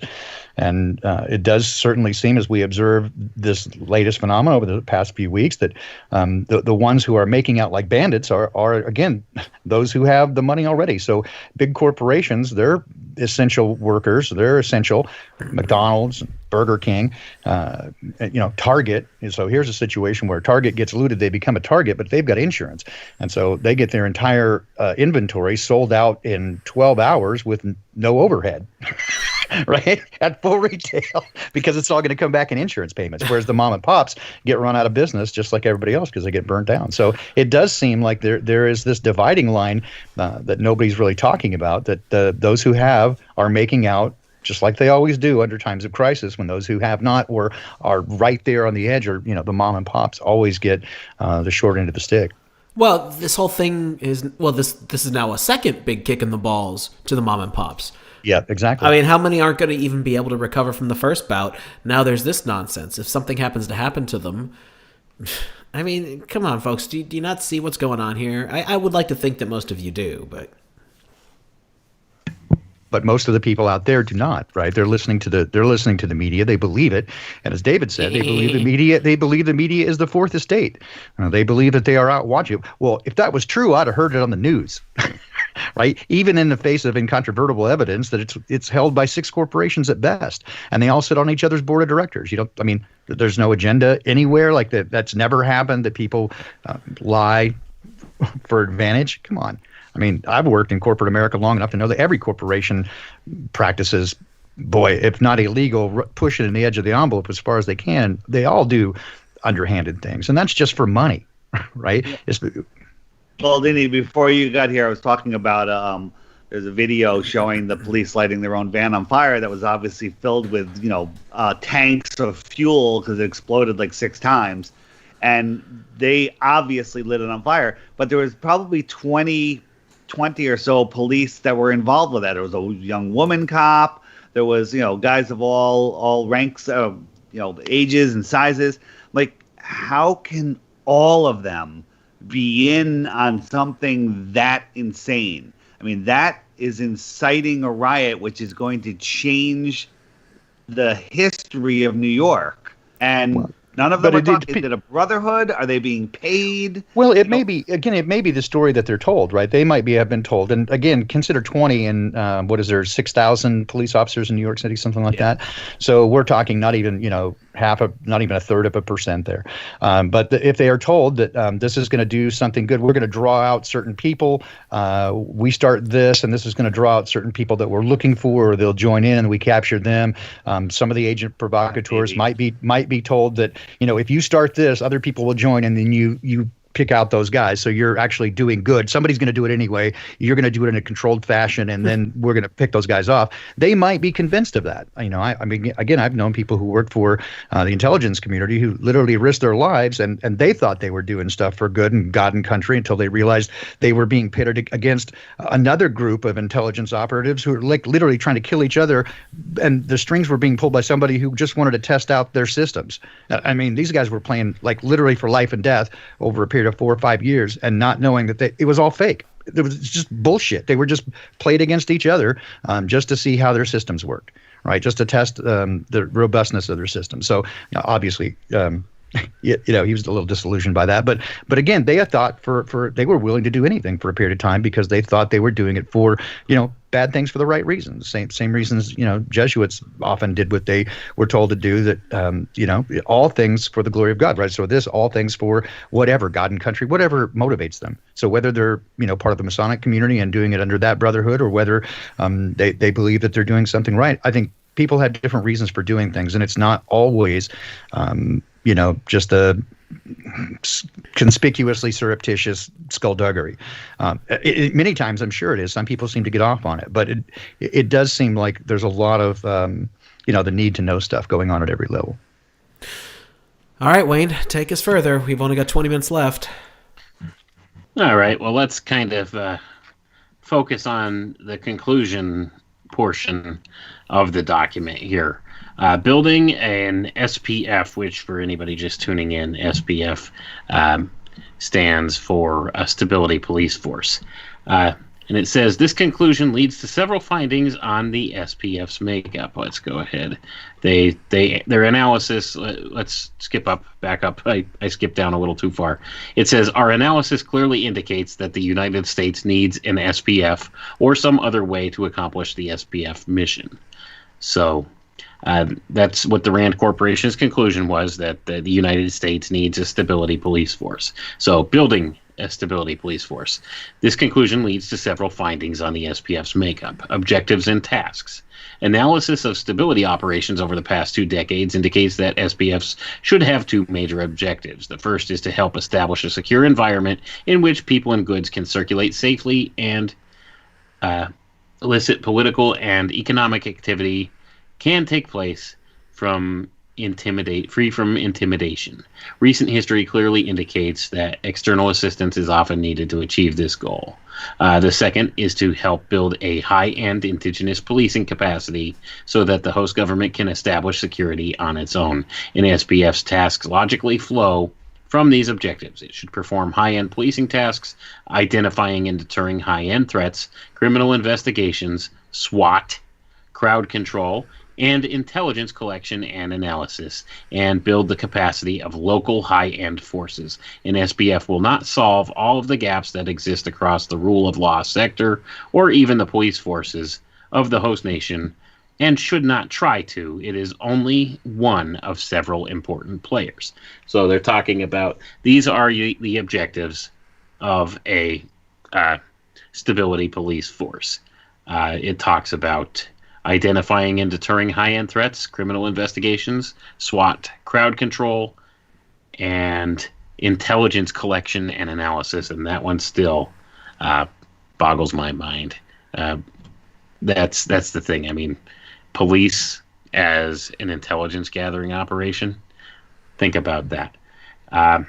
Then further police. Down. Yeah, but Wayne, when do you think they have not been doing that? Well, I mean, I guess they do to a certain degree or another when they're trying to solve a crime. But, I mean, this takes it a step further. I mean, you're talking intelligence collection indicates... Evidence indicates that the FBI has been doing that since its inception. So they're well tied into every police force across the nation because they can't be everywhere all the time. So they put their eyes and ears out there. So they've got contacts in every local police force. So they're all collecting information for one another. I don't think it's not going on. Right, but they don't have the dual use of also doing crowd control and SWAT with it too. So I mean, that's certainly amped up. And they glorified it during the 1970s. They had a television show called SWAT. Yeah, I remember that. with an award-winning theme song, right? So yeah. right? So that was kind of introduced to the public eye to show them as heroes, and as many of the procedural television shows do. That one wasn't done by Isaac Hayes, though. No.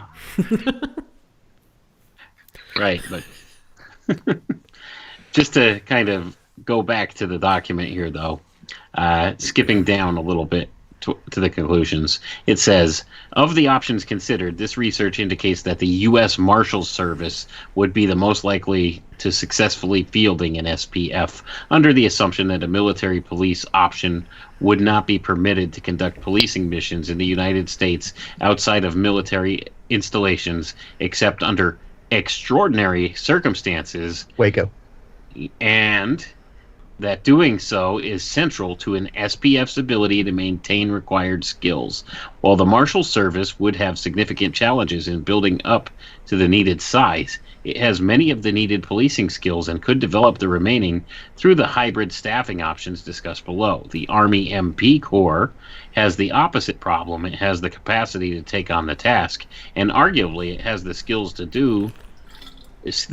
due to its efforts in Iraq and Afghanistan. However, its ability to maintain these skills during periods when it is not engaged in large-scale stability operations is constrained by limits placed by the Posse Comitatus Act on its ability to perform civilian policing functions. Without relief from this constraint, listen to the language here, without relief from this constraint, it could not take advantage of the opportunities provided by the hybrid staffing option to develop and maintain the needed skills. Furthermore, its focus is contingent on the priorities of the Army leadership, and were it to revert to the major combat focus it had from Vietnam until very recently, it could put F's functionality in danger. So listen to the wording there. They're talking about the Posse Comitatus Act as kind of being a burden to them without relief from this constraint. See, that's the thing. So now they're looking, and they have it worded up a little further up there in the paragraph, with the exception of extraordinary circumstances. See, and that's kind of what they're building on right now. Why this whole COVID thing? Why this whole rioting thing?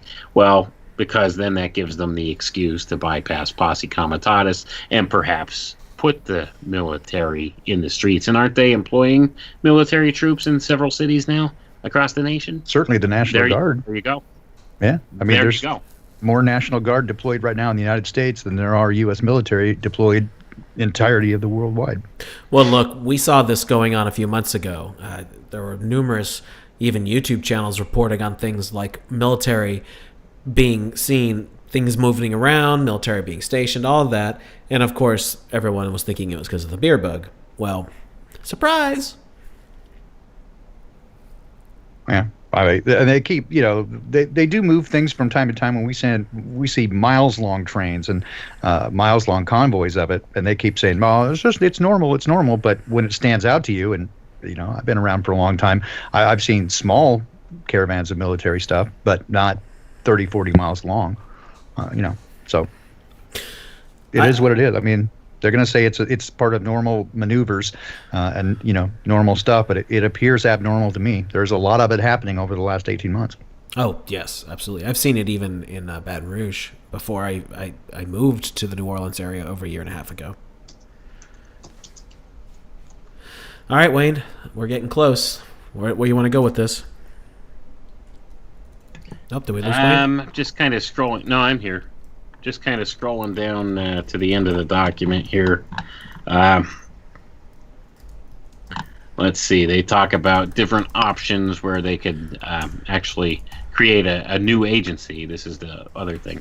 New agency option. The presumption in creating a new agency is that it would have all the necessary elements to field the most competent SPF the United States can manage.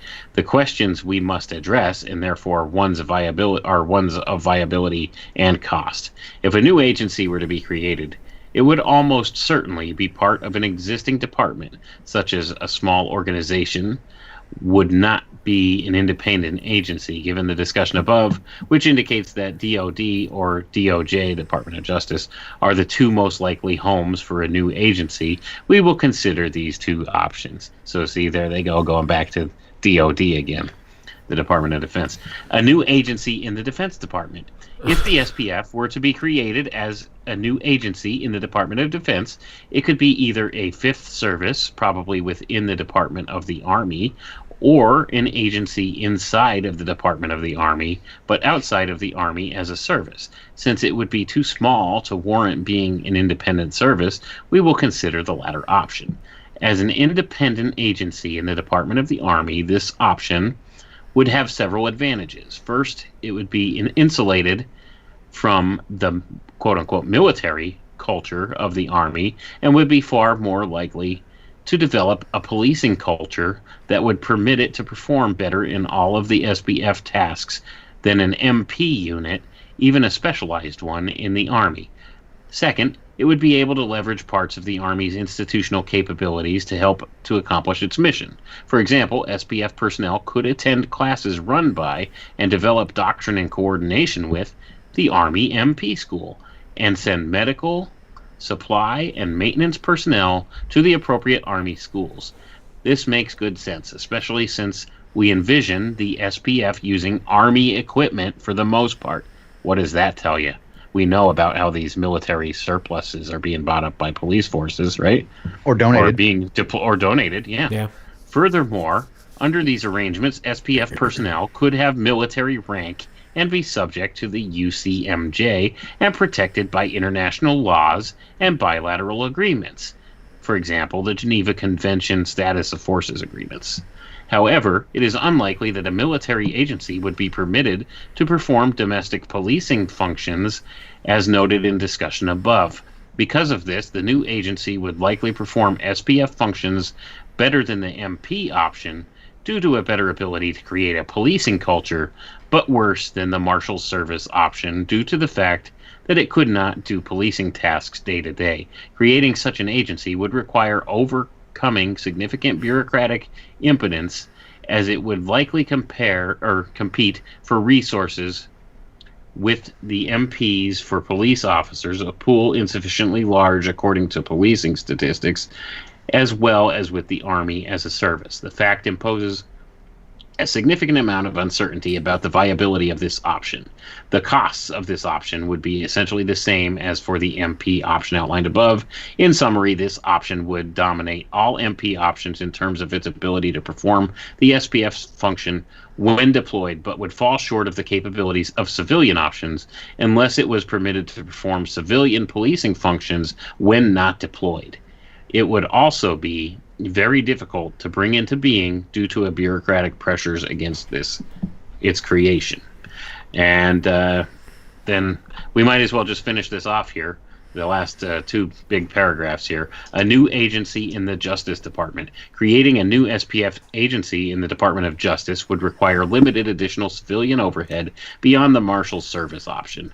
A new agency in the DOJ would also not have an existing institutional culture, unlike a military option in which building a new culture would help build a true police organization.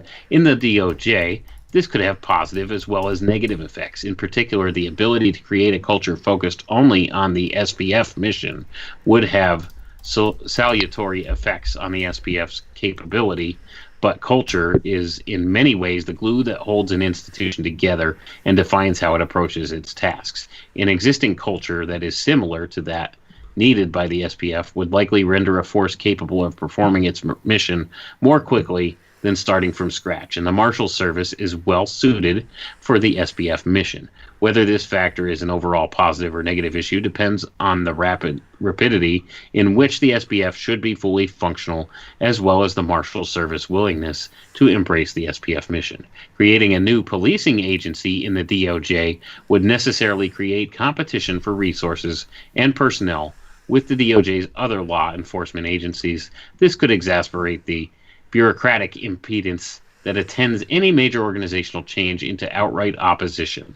The cost for creating such an agency would not be significantly more than the Marshal Service option. As such, this option has only limited benefits over the Marshal Service, since the organization's mission and culture are sufficiently similar to what's needed for the SPF to make it viable.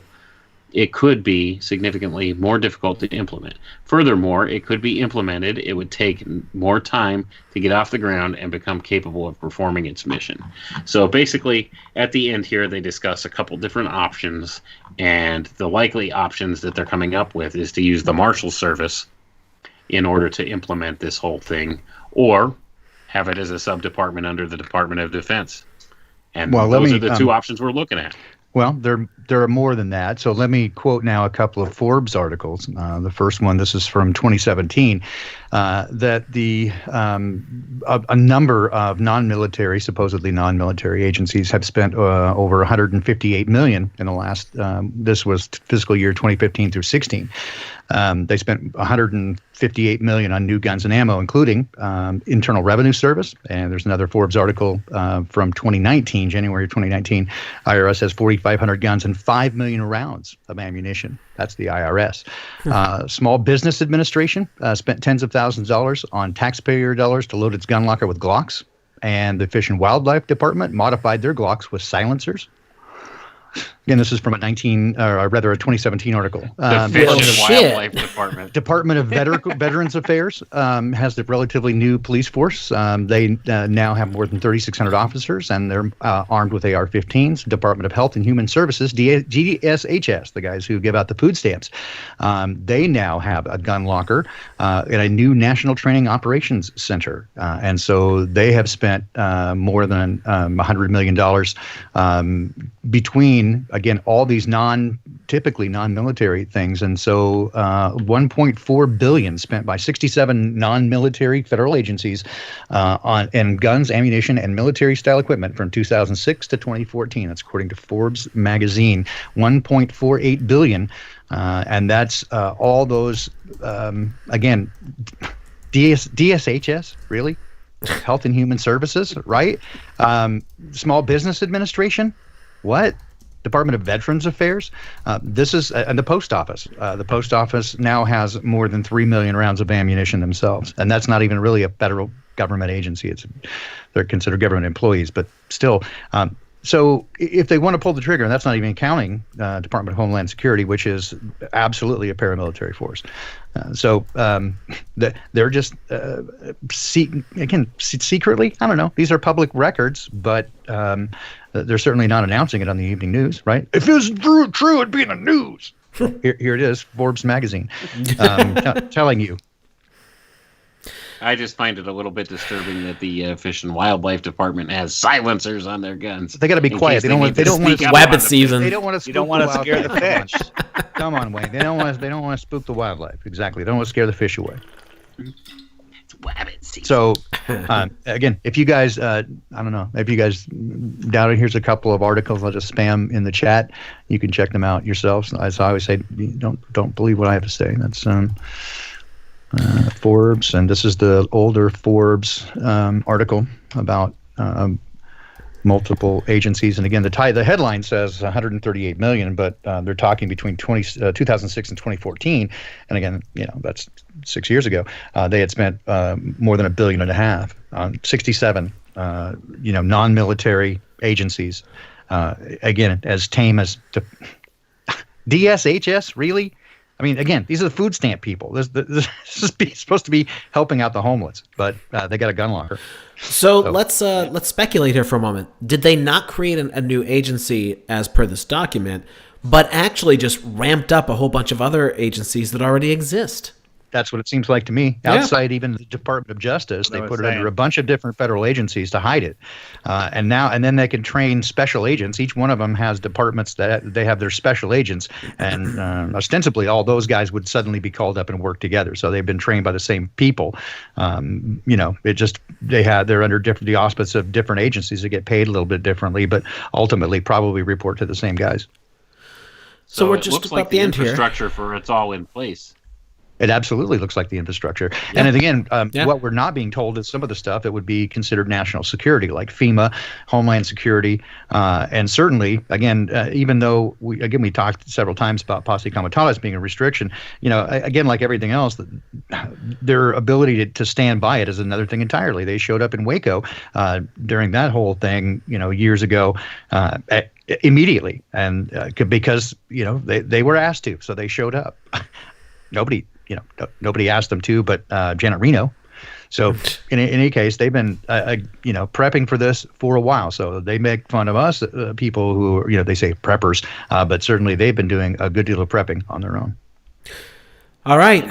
Well, again, a very sobering document that we went through here. Shall we go around the horn and give final thoughts, David? Am I on mute? No, I'm not on mute. I hear you. You're not a Malamute. Yeah. I can never tell which one is mute. I have listexia, so I get it backwards. It sounds like everything, this has been in the works forever. I mean, they've been planning this for decades, and it's here, and they're just rolling it out as fast as they can because everybody's just sitting and allowing it. Nobody's pushing back. I mean, these riots, they're trying to teach people how to riot. They want it because that'll let them bring it in even faster. So, will it be exactly what they're saying in there? I think they're just going to transmute the police force into this new thing. Yeah, I can agree with that. Baldini? Well, I'll just add to that what David said and keep in mind that they've now set a precedent that our agreements and treaties with, for example, the UN trumps even the U.S. Constitution. So they could at any time flip over. They say we've lost our sovereignty already by treaty to the United Nations. So if the United Nations said so, I mean, they already have United Nations guards at many of the national parks. So they could easily flip that and say, well, Posse Comitatus doesn't matter. This is UN. Right. And they could put the UN hat on. I know a couple of people who served in the military and special forces, and one of them I know for certain was asked to join a UN troop, the kind of the U.S. contingent to the UN troop, and he had to sign paperwork saying that he would, under orders, fire on U.S. citizens, and that was part of the. And this was a long time ago, and he said that made him very uncomfortable, but that was part of the thing, and this was like 1994, something like that, 95, that he had decided that he under orders he would fire on unarmed U.S. civilians. They were explicit about that, and he said even at that time, he had gone to the first Iraq War, Desert Shield, and he said that his entire platoon was had RFID chips implanted in them. So that was I've heard stories long. About that. Yeah, a long time ago. So in any case, it seems like, again, they could have armed all these 67 plus agencies up, but all they have to do is just, give it over and say it's a UN operation. We don't really have control over it. And you bypass the whole thing right there. So it doesn't matter whether it's FEMA or DHS or, the local police force. I think in some cases you would have more difficulty with the local police force being willing to fire on people that they know, especially in smaller towns, because you have a number of, like, for example, sheriffs in Washington and Oregon who say that they wouldn't enforce these lockdown rules, that kind of stuff. So there is, I think, from a command and logistics standpoint, some potential problems there in getting some compliance from the officers, which is why a national force is probably more likely, some sort of militarized thing. And again, the UN, you could bring people from China, right? So troops from Germany, China, and they wouldn't care because it's not, not their homeland. So in any case, yeah, there's a lot of different ways around it, but it does seem, as David said, and as Wayne has said all night, that they've been planning for this for some time and preparing for it while telling us to look the other way. Just trust the plan. Just trust the plan. Q and Captain Picard. All right, let's get ready to sign off here. David, I didn't suggest this to you earlier, but why don't you tell people who you are and talk a little bit about the app and all that good stuff before we go away? I'm David Weiss. My YouTube channel is DITRH, stands for Deep Inside the Rabbit Hole. Most of the videos on my channel are under 5 minutes, many under 2 minutes, because a lot of people have short attention spans, and I mostly focus on proving that we don't live on a spinning globe flying through an infinite universe. And I created an app called the Flat Earth, Sun, Moon, and Zodiac Clock app. If you just search in the App Store or the Google Play Store for Flat Earth, it's a top hit. And it is a great way to teach yourself and teach other people about the globe that we don't live on. So I recommend people to get it. Also, for those of you that have it, there's an issue with I do a push notification every day that tells you what the new featured video is. You might not have been getting those for the last week. So, but the video's still there. So you just have to remember, when you get up in the morning and you're making your breakfast and doing your thing, hit the app, watch the video every day, and you'll become a more knowledgeable globe denier. By the way, if everyone has not had enough of my sarcastic little self, I am almost always joining David and our mutual friend Jaren every Monday on Jeranism Raw on TFR. Also, I frequently am on the Jeranism Lounge on Fridays, and we always have good and interesting chats there. Baldini, why don't you let everyone know what you do, because you've got your own things going on now as well. I just have the Sun, Moon, and Zodiac app, and I just watch it all the time. But also I appear with your lovely other half, Rose, Tuesday and Thursday morning, 6 o'clock on the West Coast, 9 o'clock on the East Coast. We do the Poppycock Report, and we just take a look at all the poppycock and bullshit that's going on and try to put a lighthearted spin on it, as well as, just make fun of stuff. And then I do a Saturday live stream, 9 a.m. Pacific, noon Eastern, where it's called Unintended Consequences, and that's the name of my channel, where I talk about the Awakening Project and some people's journeys to wake up and how we got there and what we can do from here. So hope you join me, and it's always a fun hanging out with and then Wayne and I are doing I forgot. Wayne and I are going to do a thing on Sunday morning, 7 a.m. Pacific and 10 a.m. East Coast time. We're going to take a look at some biblical stuff, some scripture, some comparative scripture, different kinds of things. So we're going to look at that sort of stuff for anybody's interested in that. So anyway, all over the place. I'm staying busy, and love hanging out with you guys always. Wayne, in case anyone's been living under a tree, why don't you let everyone know what you do? I'm a guy that does a little bit of everything, pretty much. I've got 2 books out there right now, currently available on Amazon or at pretty much any other fine book retailer.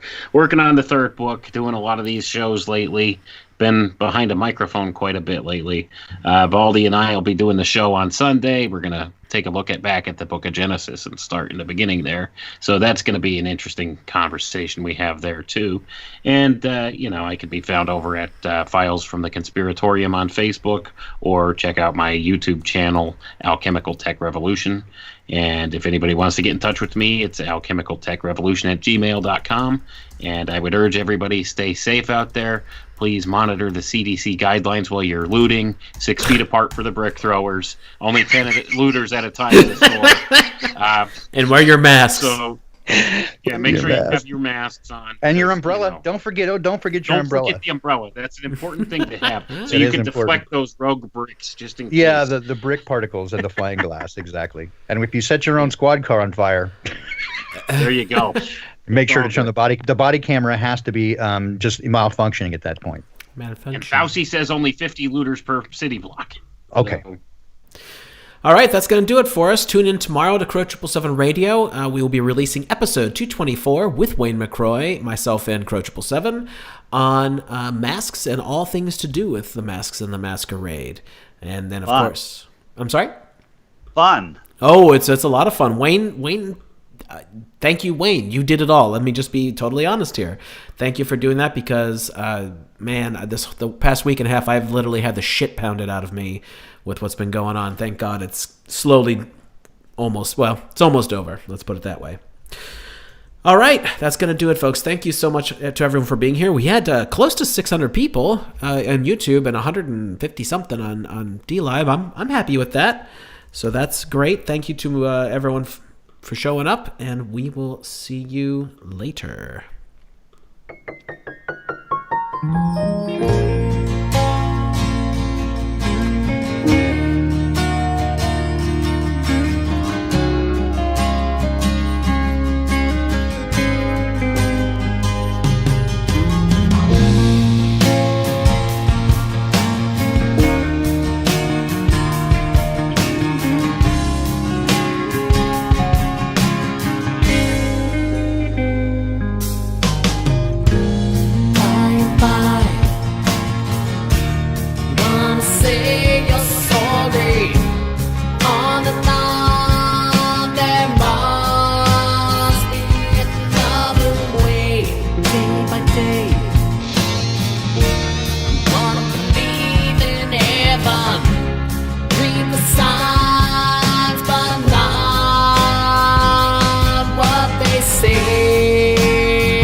inside of me,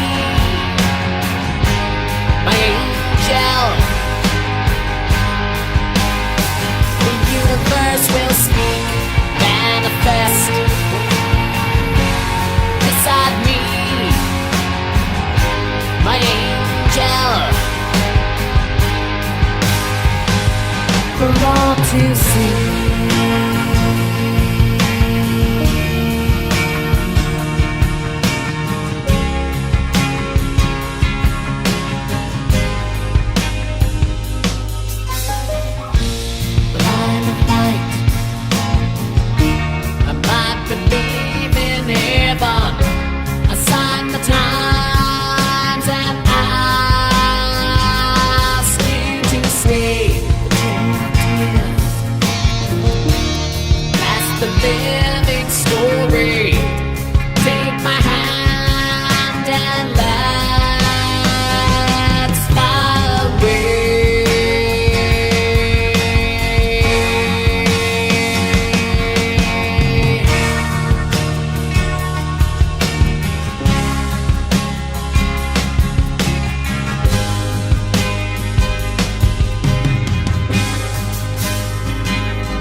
Will speak, manifest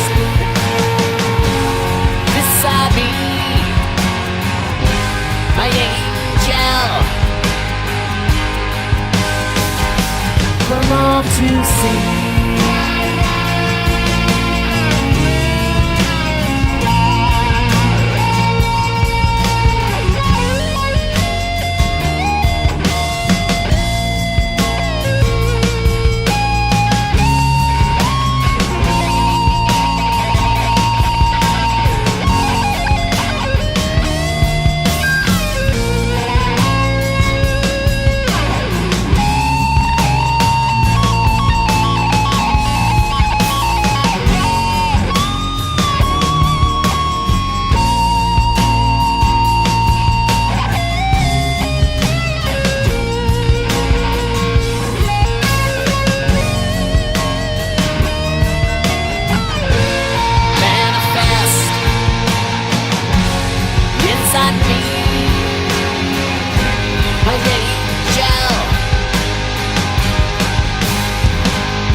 Will speak, manifest beside me, my angel, for all to see, manifest beside me, my angel. The universe will speak, manifest beside me, my angel, for all to see.